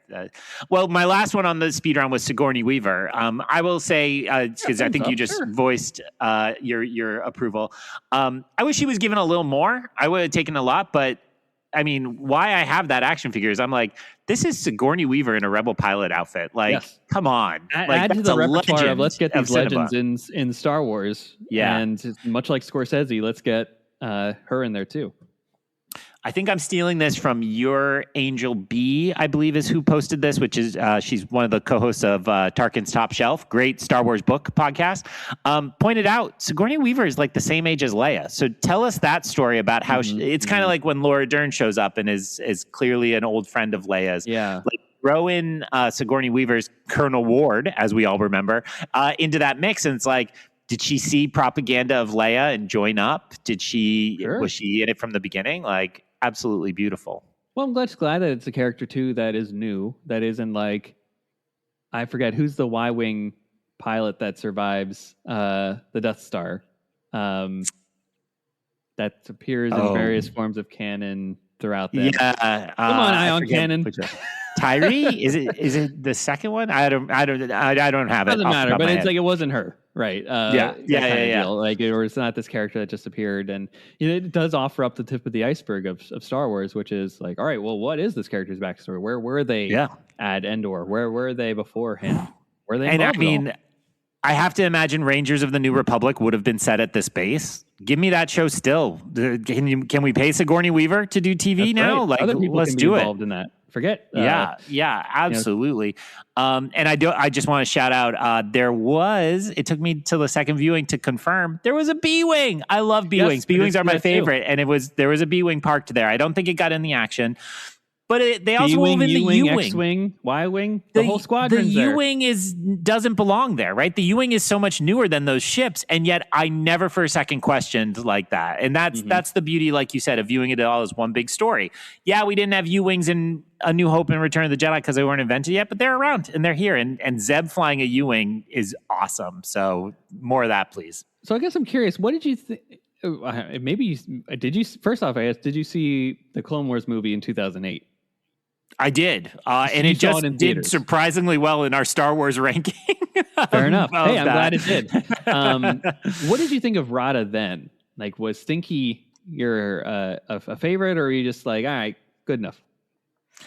I think I was probably more in the good enough camp. I was not in the camp that it made me angry.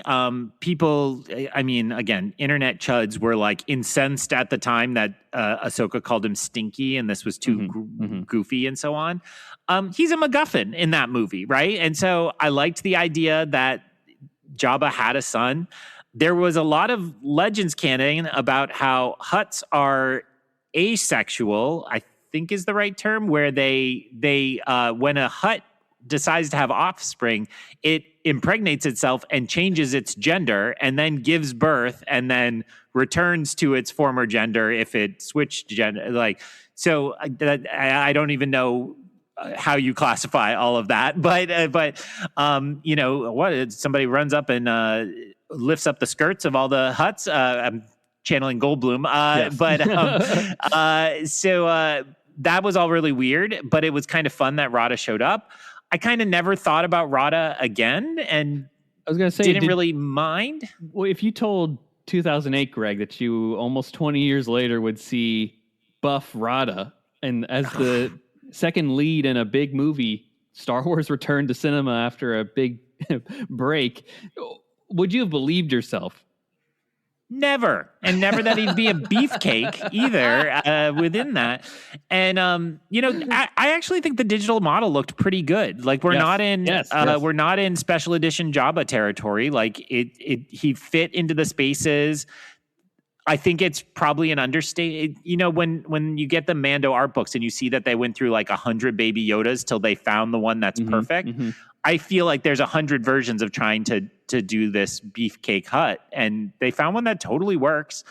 I mean, we now have new worst job in the galaxy is being a massage droid to the sweaty gladiator in his jail cell, but it totally worked. And I know Favreau's a Chicago guy, and I know he's been tied into the boxing world. Like he knew how to tell this kind of story. I mean, it's Rocky, but it's a Hutt, and that's crazy.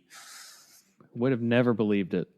Never. I thought that was a character in Purgatory. But when both your boss is and your colleague is now the head of all things, co-head of all things at Lucasfilm, you got a little more leeway on to do things. Wow.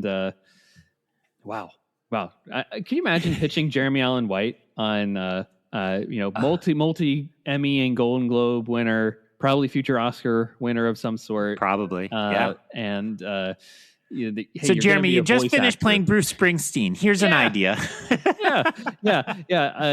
You're coming off of a couple of good seasons on The Bear. You know, Iron Claw, you were excellent in. I forgot about that one. What do you think about Jabba the Hutt? But played more like his son. Yeah, it was maybe given a nickname of Stinky.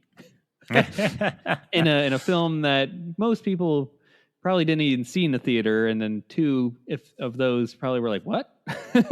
What am I watching?" And often here? probably skip it. Yeah. Much maligned, yes, over the years. He's like, "Yeah, sure, why not? You'll pay me." I'm sure. And this goes to your earlier point. I was nervous there when he was talking about when he was young. He's like, "Oh, I was kind of lonely when I was young." I was like, "Please don't say." And then I met a beautiful Togruta who I was like, "Please don't, don't."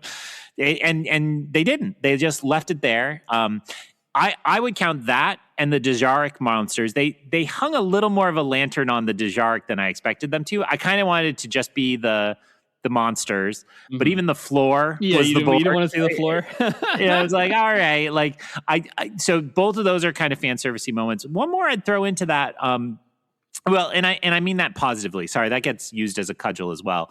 Like, if you know, it's great. If you don't know, you're fine. The one other I'd throw into that is there's, I think, one flyby into Nal Hutta that you see Nar Shaddaa, and you're like, oh, there's the smuggler's moon, and you can tell it's an urban planet and not, another swamp planet. And I was like, perfect. That's the level I need more of in my Star Wars, where I can get excited and be there, but we're not like pausing to look over and admire how clever we are.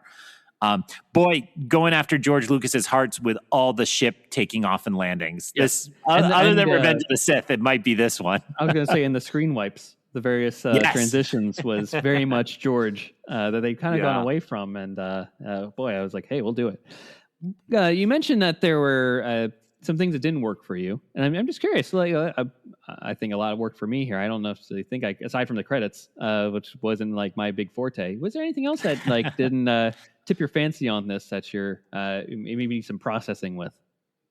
Well, so highest on that list would be all the things we already talked about character development and kind of themes. I want more present themes if I'm rewriting this, which I do not have the talent to be able to do. Just to be clear, I'm not. Come on, somebody Greg, make your own fan fiction.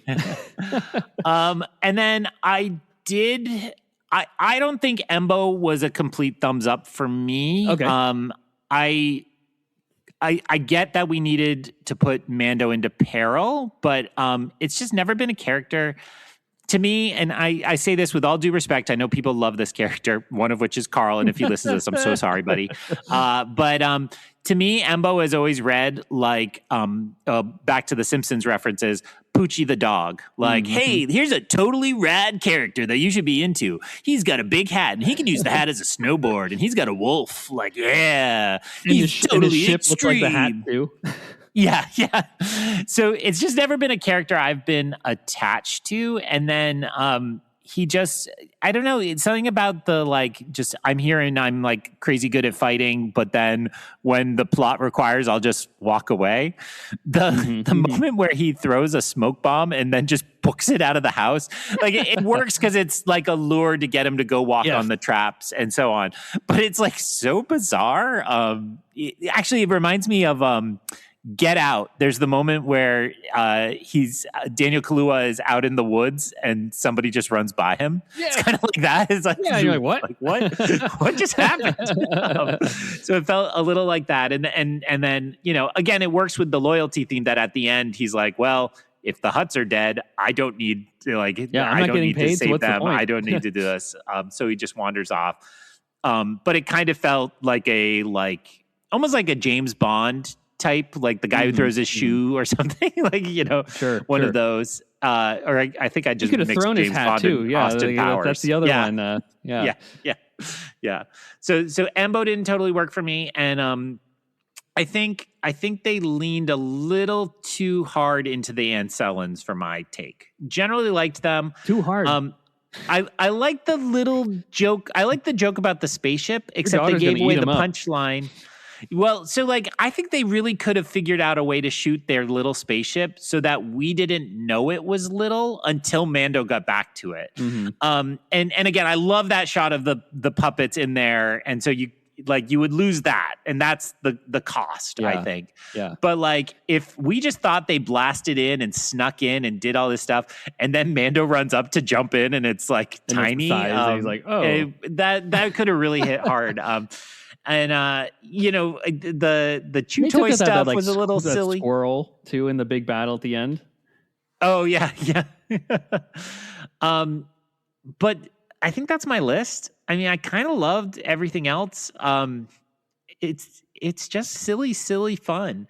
I want to get into what the tree is, where the tree is also mucusy. Like there's something gross going on there. It's a living tree of sorts, and it's a swampland too, so everything's kind of murky. And it's all kind of Louisiana, like it was in Clone Wars. Totally works. The starfighters, I think, are based on a really old Macquarie design. Like they all kind of look like the skiffs and the sail barge a little bit. So I love that whether they're a new Doug Chang design. I didn't love the weapon runner ship. I got that it was something kind of new, but it was also very weird that it like goes and then it's like already buried in the swamp and overgrown. I'm like, didn't this just fly here like 2 days ago? Maybe I defer to you. Maybe I don't know my swamps. I think they hunted it down and crash landed it there. Like I don't think it was the intent for it to land there. Like that's the way I took it, because then they showed that pilot droid shot again. Yeah. Like that. Yeah, that's how I was. Where was it? And did they tow it there or something? I don't know. I guess so. So I mean, but who knows? Doesn't matter.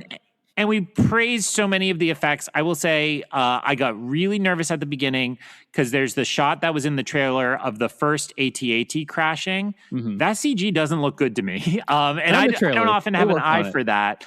And a lot of times they do a version in the trailer and then they go work on it a little more. They have more time. And so when that was the final shot in the movie, I was like, oh no, this movie's going to look bad. And that was not at all founded. That was a misguided fear. It all looked much better than that. Zeb, only a couple of the shots where he's jumping around in the hallway, he looked very composited in. Okay. But the shots where he's on the back of the land speeder and anytime he's flying, he's got an Indiana Jones bomber jacket. Are you kidding me? Like, are you kidding me? That's like, I want that action figure as soon as possible, please. I was going to say the only time that like he stood out to me was when they're looking at the castle for Commander Coin. Lord Coin. Oh, yes. Behind the dune way, there. Is the actor's name Johnny Coin? And they called him Lord Janu Coin? I think so. They really must be an old Favreau buddy or something. It must be, because I'm like, where's the crew that hate on Han Solo or Lord Darth Vader? And I go there making up a name like, hey, there you go. You've got another one for your Hall of Fame list, your Mount Rushmore of sorts for that one. Yeah. Like, they really didn't put too much thought into that one. But yeah, when he's in direct sunlight there and they're looking with like the goggles and stuff like that, I was like, oh, that's the only time where I can kind of, in my mind, Zeb and Rada in that shot. Yeah, when they're both right in the same shot, and I'm like, oh, yeah, okay. No one's there. But they put him out in the sun a lot. Like, that's bold. That's right. To your way earlier point, you don't do that on a TV budget. You keep him in the dark and shadowy on a TV budget. Nope, you do the Embo where it's in the rain and very dark, and you use heat measures to show that he's leaving a space. And then you go out and you see the blurs. Where's he at? I don't know. Oh, I'll step on a trap here. Whoopsie. I guess like there's something to be said though about when people are like, there's no galactic wide implications from this story here. Yeah, talk to me about that. And I would challenge that, because I think the Hutt clan is destroyed as a result of this, which argues why they're not in the sequel trilogy, or not mentioned or named, or not a presence at all. So, like, in terms of, like, where does the show go from this point? Like, that's a big crime syndicate that's taken off the board, arguably. Who knows what else is a part of the crime syndicates right now at this time? But then, like, those have been big names since, obviously, Phantom Menace and beyond. They've been around for years, and canon, beyond, High Republic and such. And obviously, Jabba is a big, important character in Return of the Jedi and the original trilogy. So, like, you know, without the Hutts around, like, who knows what else is going to take up the vacuum of that space. So maybe they set themselves up for something further down the line there because of that. I don't know. What do you think? I mean, there's still a lot of underworld content you could really make some really cool TV shows or movies about. We talked sometime recently about 1313, I think, and some of that film material. But I think you're right. If this really took the Hutts off the board, think of how much they did with Boba Fett taking over Jabba's palace and trying to become I'm forgetting the name they used. Remember his title of Mos Eisley? Dayu? No. Major Domo? Is that it? No. Major Domo was Bib Fortuna. He was the number 2. Yeah. Get on that, folks. Somebody will send you an angry email. There. Yeah. How dare we earned one.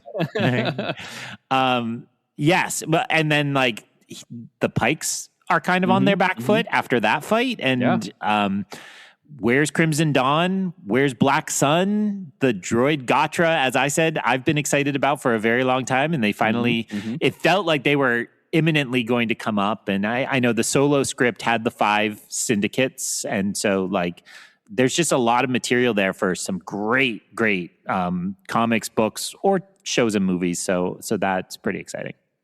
And I guess also too, Rada is now with the New Republic.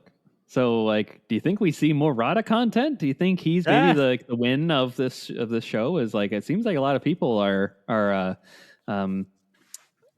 like they've done a 180 on from Stinky to Buff.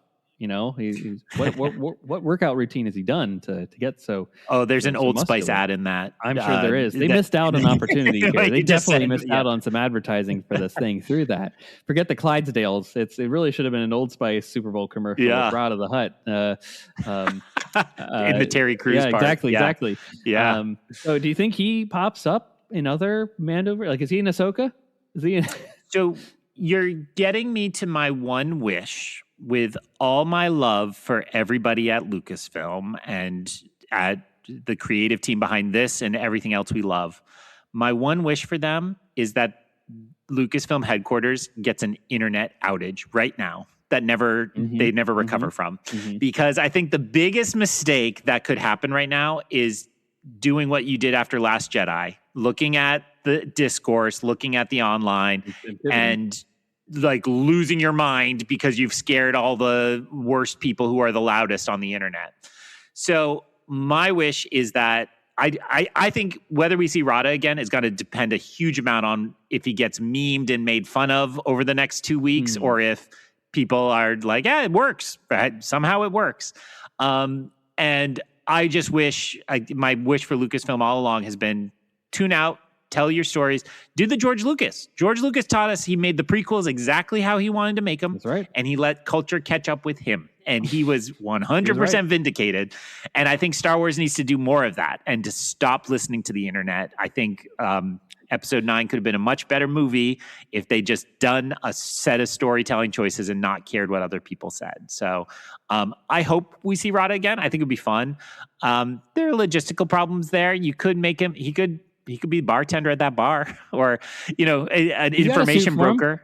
Yeah. I mean, it's hard to picture him piloting, but you could design a ship. Doug Chang can handle Claude it. can fit in the Falcon. Good point. I think Rada can fit in that. Rada fit in a U-wing. He can get in. Yeah. A U-wing and in the Razor Crest. So, yeah, there are options. I'd love that joke of I can't even fit in the cockpit. I guess that's another question I have for you here, Greg, is do you think it's the Razor Crest, or is it just a Razor Crest? Like, because it's obviously not the. The got blasted to bits. And people were wondering what the explanation was. Explanation totally works for me. I mean, back to our World War II podcasts, right? That's what the Nazi warlords did. They hoarded all the wealth, and you can imagine a guy who had a great hangar full of all the best ships in the world. And I like that Mando's not precious about it. He's like, let's rip it apart. Let's break that. Let's do this. Let's not he's a Han Solo, not a American Lando. graffiti this thing. Yeah, exactly. Yeah.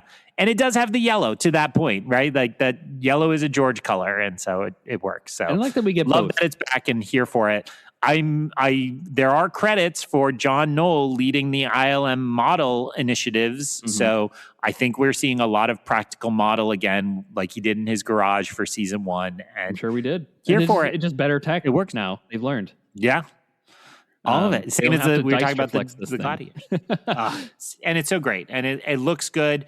I mean, my personal flavors of Star Wars, I would have taken a lot more dogfighting because I love starship battles in Star Wars, but the chase out of Sakari and then the final battle gave me enough, but I just will always take more. So yeah, no, I agree, and I like that we get to eat our cake and eat it too. Because were you one of the people, I might be wrong here, that bought the Razor Crest? And then I did the Ghost. I didn't do the Razor Crest. The Ghost. Okay. Right. I know a lot of people that bought the Razor Crest only for it to be blown up after it got funded. And before it arrived, even. Before it arrived. I think it arrived like 6 months later, and then they're like, well, this was fun. So I think I don't even think I bought the Lego. And somewhere in my mind, I remember it, but I think maybe I saw a friend's Lego ship. There's a nice new one out with the yellow nose cone. Maybe after the family sees it, it might be a family project is to get the Razor Crest and put it together. It's not much more than the popcorn bucket. So.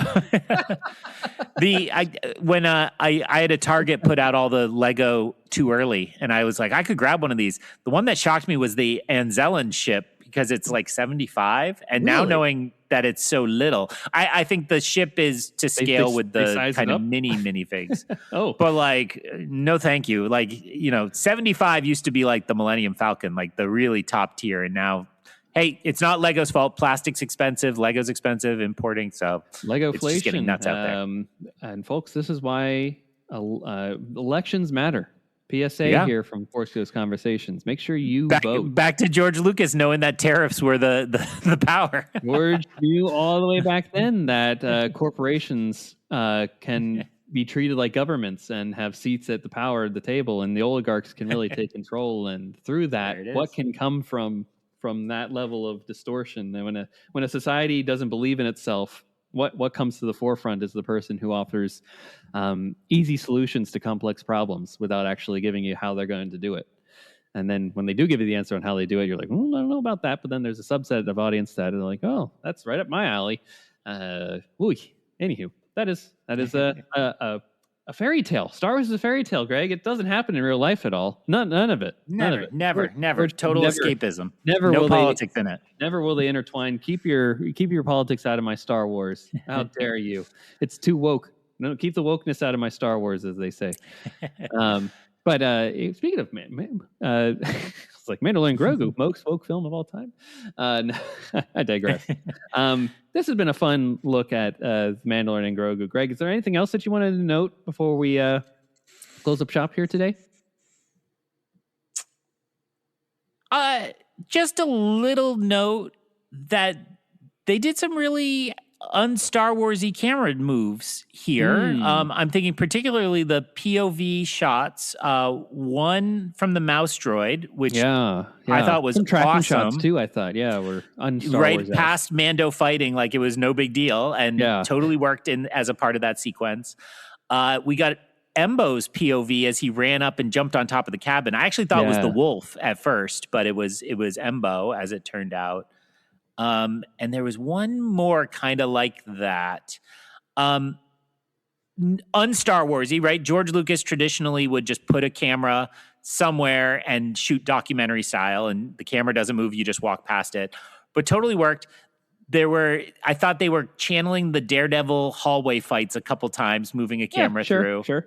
And but I really loved the one where we started in the head of the AT-AT and the camera pushed all the way to the back. Yes. Mando burst open the door, and then pulled all the way back to the cockpit as he fought his way there. Totally worked. And of course, totally that's what they showed at Celebration Japan a few years ago too. Now, oh, nice. And all of those, I think it's easy to dismiss how good the fight choreography is. It's always clear who's fighting who, and it's way more handheld, combat than we've had.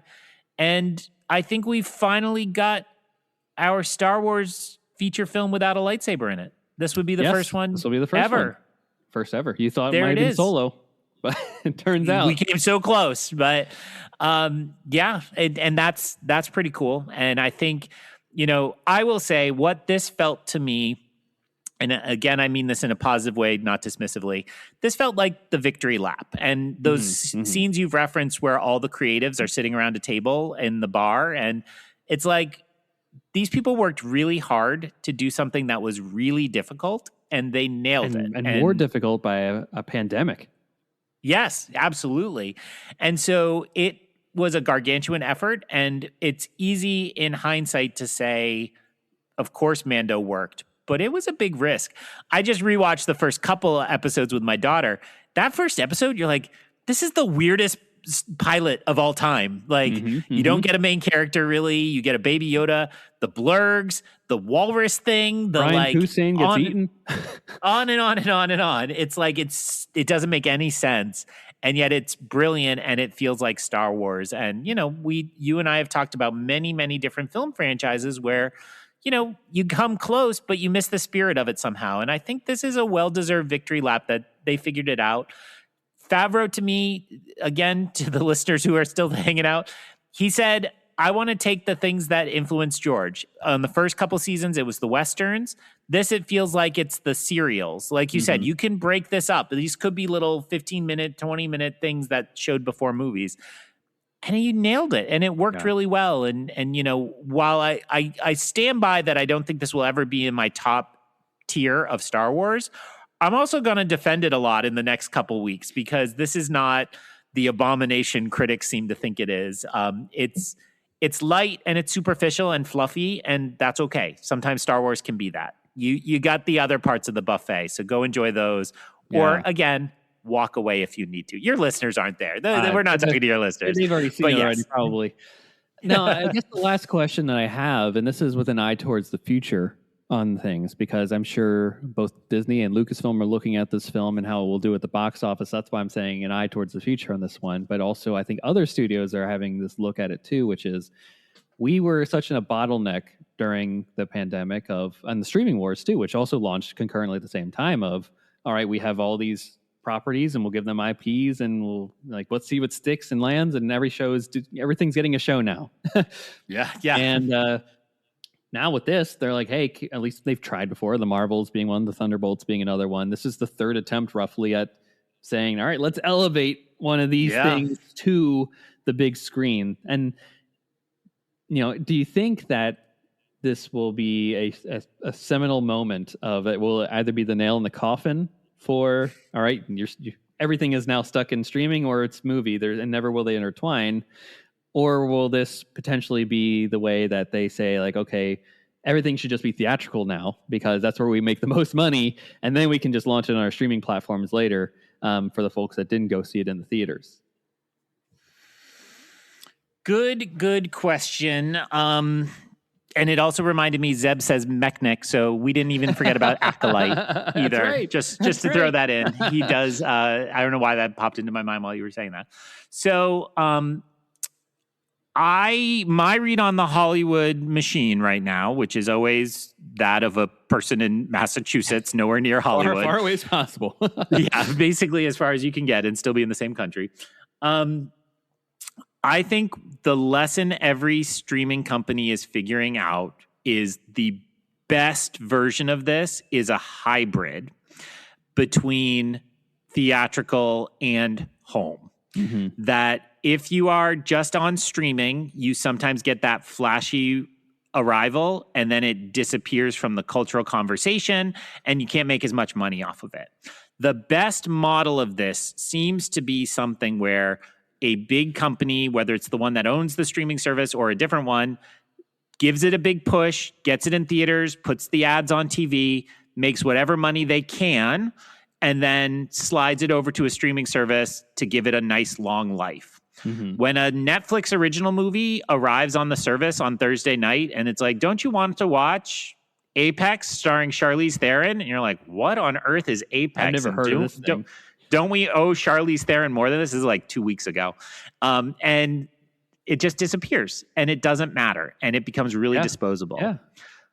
But if you really put a big push behind it and it has a nice theater run, even if it's a modest one, and then you throw it over to streaming, I think it lasts longer and it does better. And my data points for this will be just announced. There's been a long-term IMAX deal to put Greta Gerwig's Narnia film into IMAX. It sounds like the movie's not going to be quite ready, so they bumped that back from a very crowded December into February. And Netflix is like, we're going to throw The Adventures of Cliff Booth to IMAX, even for a couple weeks. And same thing with Rian Johnson's Knives Out movies, the second and third. These little theatrical runs are great, and they get a whole bunch more people excited. If the movie's good, it gets people talking and been like, you got to grab Frankenstein when it hits streaming. You're going to love it. You're going to grab Wake Up Dead Man before it's spoiled for you. So I think that turn in the industry is already happening before this arrives. So whether this could be the seminal moment in that fight seems more questionable to me.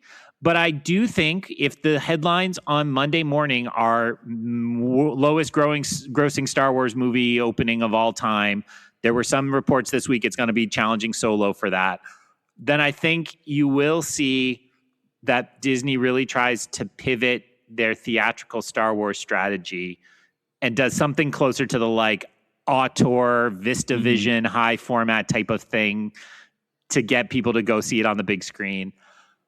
I don't know what else you pull from Disney Plus and put on because Disney Plus has been shrinking. Could they do a Daredevil movie very successfully in theaters? I think they probably could. Although I'm behind on that. I got to catch up on that Greg, show. it's so good. So good. I know, and I love it. I've only watched like 2 and I loved them, but I just TV, man, it's hard to watch.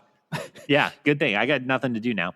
And then the other way, though, I think we're seeing less and less of like, I did a hit movie and here's a streaming series to follow it up. I think the two are tough. And I think streaming feels like it's going to keep shrinking a little bit. So I wouldn't count on anything coming up anytime soon.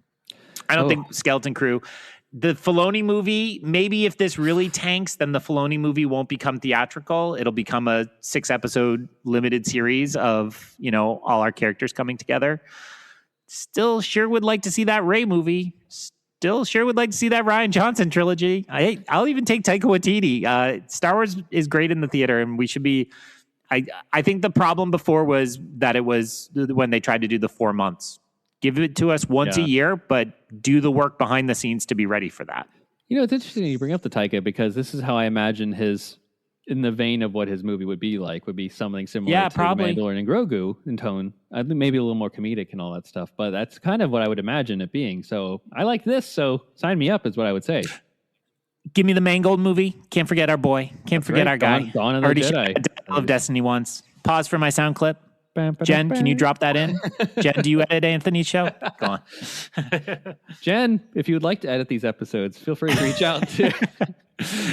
Our 3-hour Star Wars ranking episode almost killed her. So I can guarantee you the answer this week is no. But she did say she had a blast re-listening to the Thin Red Line episode. She said, one of our best. That's right. That's right. It is a good one. Potentially incoming. We're almost at plugs then. For the potentially incoming 5-hour Spielberg diatribe. Yeah. Oh, that could be a long one. If we have to, or if we get to go through every single one of his movies, that'd be really fun. Ooh, Sorry. ooh Go ahead. now you're really buttering me up. But yes, I think we've reached the end of our conclusion here of this episode. We have almost gone to the full run length time of this thing. If we can milk out about 18 more minutes of this, Greg, feel free to do so. But where can the folks find you online, and what cool things you got going over in the long take review space, as well as Second Breakfast over there at the Rebel Base Card? Maybe there's a Mandalorian and Grogu Rebel Base Card podcast coming up, and I know Through the Glass Columns you're still reading. So what else you got going on? I'm still reading. In Gregland? You're awfully kind of you. Yes, I always have to pick up and check which book we're on. We're about to start book 9 of Wheel of Time. So I plugged this recently on social media that Through the Glass Columns is my Wheel of Time show. And if you think I sound like a really smart guy who has intelligent things to say, check out that show where I'm the one who knows nothing and am always forgetting character names and so on. So that show, it is a read-along podcast for the Wheel of Time book series, and we started all the way back at the first book, Eye of the World. So if you want to check out the book series this summer, all the episodes are available for free on all the apps anytime. To my knowledge, the most recent long take review that dropped is the Epic Star Wars ranking, which was a really, really fun discussion. I have not listened to it, but Jen told me it perfectly merged our kind of deep Star Wars nerdiness with our kind of critical eye of trying to be objective about films that we cannot possibly be objective about. But what we did for that episode is all 3 of us took on our list of the Star Wars 12 theatrical releases. We ranked them independently before the show, and then we negotiated our way to a complete ranking 1 through 12 that we could agree upon. And it's a really interesting exercise, and I think led to good conversations. We really didn't know when we started how much agreement there would be, and then it was interesting to see the similarities and the differences. So people are like that. And then we are covering Mando and Grogu. I think we had a very high-level podcaster who's a friend of yours and a friend of ours reach out and say, hey, what does a guy have to do to be asked to be on your show? So I maybe bumped Anthony to Spielberg so that we could accommodate this high-ranking guest with, who maybe enjoys a cup of coffee or some such along the way. Yes. So we're going to record that soon. We also just banked another one of our Oscar Flashback Fairy episodes where I went on a spending spree with my saved up points and really did some corrective work on the 2019 Oscars. Ooh. So the films of 2018. Bohemian Rhapsody, Roma, Green Book. boy, some winners there. Many other films that needed some course correction and some forgotten films as well. Yes, so lots of fun over there. Rebel Base Card, I just wait till Greg calls me. He has said maybe we'll do a wrap up on Maul's Shadow Lord, like one more bite at the apple to wrap up that first season. And I would really like to do a Mando and Grogu and hear his thoughts. I know he was there opening night, so I can't wait to hear it. The beauty of this early conversation, you got all my fresh hot takes, but now I got to go listen to all our friends and hear what else they said. Now you get to go listen to all of them, and you get to see it again. You got a date this afternoon. That's pretty cool. 2 hours away now. We just filled the time. I mean, we can keep going. Hold on tight, folks. We're coming in for a landing. How many books are in the Wheel of Time wheelhouse? 14 and a prequel. So we will cover 15 books by the end of the run. So we have passed the halfway point. We're almost done. We're getting there. We're almost done. You see a light at the end of the tunnel. Or is it ever done? It's very small, but I see it. And it's been I don't think it's a spoiler to say the book we just finished, book 8, is known for being a slog where nothing happens. So it was a rough one. Where does book club go next? Do you do another podcast? Do you find another thing? No. Well, it's very funny. My friend Tyler, I co-host with, we started this at a time that was kind of rough for his life. I don't think he minds me saying this. He'd lost his job and he was kind of like, I don't have a lot going on. And it became the thing that kind of kept him going some weeks and it was a way for us to hang out and get something done. And then he got a job and he's very happy now and is like very busy. And so I think both of us are like, through the glass columns. We still got to do this. So yeah. Nice. Well, that's great. I'm glad that there's a light at the end of the tunnel too for that one. That 2019 Oscar year is interesting because it's sandwiched between a great 2018 year. And I think 2020 is also a really good year with Parasite and all those other wonderful films of that age. That, of course, escaping my mind. It is. Although, Little Women, I think Little Women gets blanked, so there's some corrective work we got to do on that one too. Some corrective work. I don't know. Parasite's pretty good. I spent points trying to redeem Roma a lot too. I love Roma. So it's an interesting Oscar year because there are good movies there. They're just often not recognized across all the categories. So I'm trying to remember what else was in that. At least that Best Picture cohort, because I'm like, we Green Book's going. It's the last one before there's 10 from then on. Green Book's going, so it's only 5, or at least it's I think it's 8. 5. It couldn't be. It was the at most 10. The variant year. Yeah. It was like Roma and freaking Green Book, Bohemian Rhapsody. I just went through it all, and I've already blocked from my mind what it was. It's funny that you can. You're losing it. It's just so funny in an age of. I noticed you guys haven't talked the Michael movie yet. No, on like Long Take, and you don't need to. I don't think my other co-hosts are planning to see it. That's because fine. They don't it's want just to. funny because like in an age of like post Bohemian Rhapsody, which is like people got a film that you can argue is like the history isn't accurate in it, right? Yeah. It's like things are created to create a story for the movie. And since situations are fictionalized, it's definitely historical fiction for actually what actually happened for the band Queen. But from what I've heard from Michael, it's like the opposite of like we stop the movie before we get into any of the problematic areas that we could really get. Because we would like to preserve into. the music rights. Right, yes. Exactly. It's like because we have to work with the estate and like maybe we'll do a sequel if this does well. And it's obviously going to do well. Like it's the biggest pop icon of all time and a global audience too at that. It's going to hit 1 billion probably. But it's just funny how like 6 years later, right, these conversations resurface again as once was before. So Mandalorian and Grogu, starts in November of 2019, and now 2026 we get that, and of course Bohemian Rhapsody. Same conversation again for what isn't there versus what is there in a film, and can you criticize a movie for that? And that's an interesting conversation. And Definitely, I don't know where I land on that yet, to be honest. There's some part of me that's like, you have to engage with what's there, but it's like you're always going to leave that like what if out there.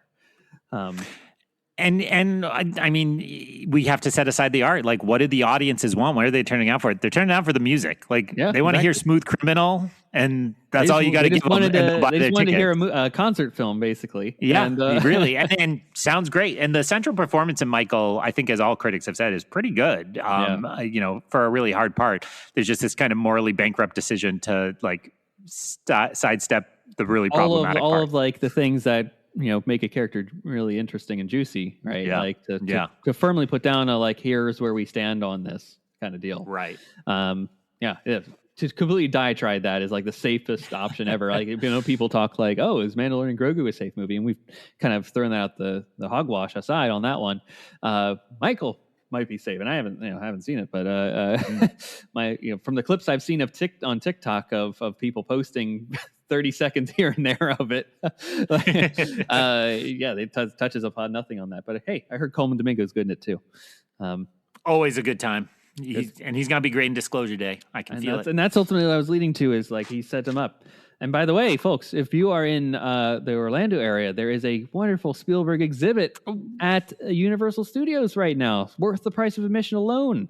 Nice. Where you can see some of the outfits from Disclosure Day for Josh O'Connor from Knives Out, Wake Up Dead Men, and Emily Blunt, who's Oppenheimer, and a lot of great stuff. And I'm not crazy. You saw the Jaws from Jaws. I saw a set of Jaws. Yeah. A set, but presumably the one that the camera shot through, right? It shoots. There's multiple. So okay. It's not the one that you see going out into, like, when the orca's going out into the jaws of the shark. It's like when Quint is walking around they were his space there. But you could lie. You could lie and tell people. It would just be no, you're a good guy. It's not like me to do that. No, but seeing the bikes from ET was great. Those are the real props, like that they rode on. And some of the costume, obviously Ellie Sadler from Jurassic Park, the very famous and much utilized Halloween costume that people do over the years.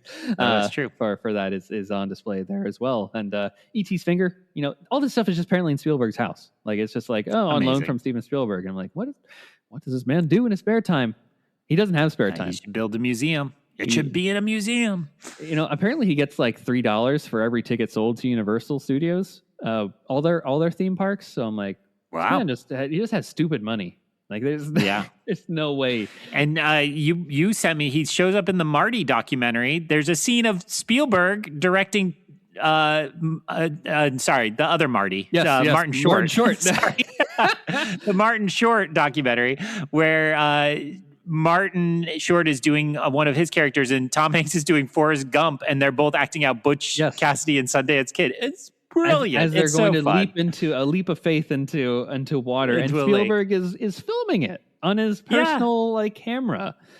Amazing. That was really so great delight. To see outside of him. This is they found friends that had kids, right? Because that was like the main impetus was like, all right, we need the kids of their own age to run around with each other and get their energy down. And it's like, man, there's escaping to this like beautiful estate in Canada somewhere, and summering with like Steve Martin Short, Kurt Russell's there too at times, Tom Hanks. Like, this is where dreams were made. It's just like hearing the stories on the wall here. The guy who wrote Solo, who did the documentary, Larry Kasdan. Yeah. Yes, it was good to see Larry too on this one, and of course, I don't know about you, but I always try to do the voice impression of Larry too, because that's a very very low hanging fruit, much like Irvin Kershner, and especially when Solo was coming out, like when John was also with Larry on the tour, and he wouldn't refer to him as Dad; he would just refer to him as Larry. I thought that was always funny.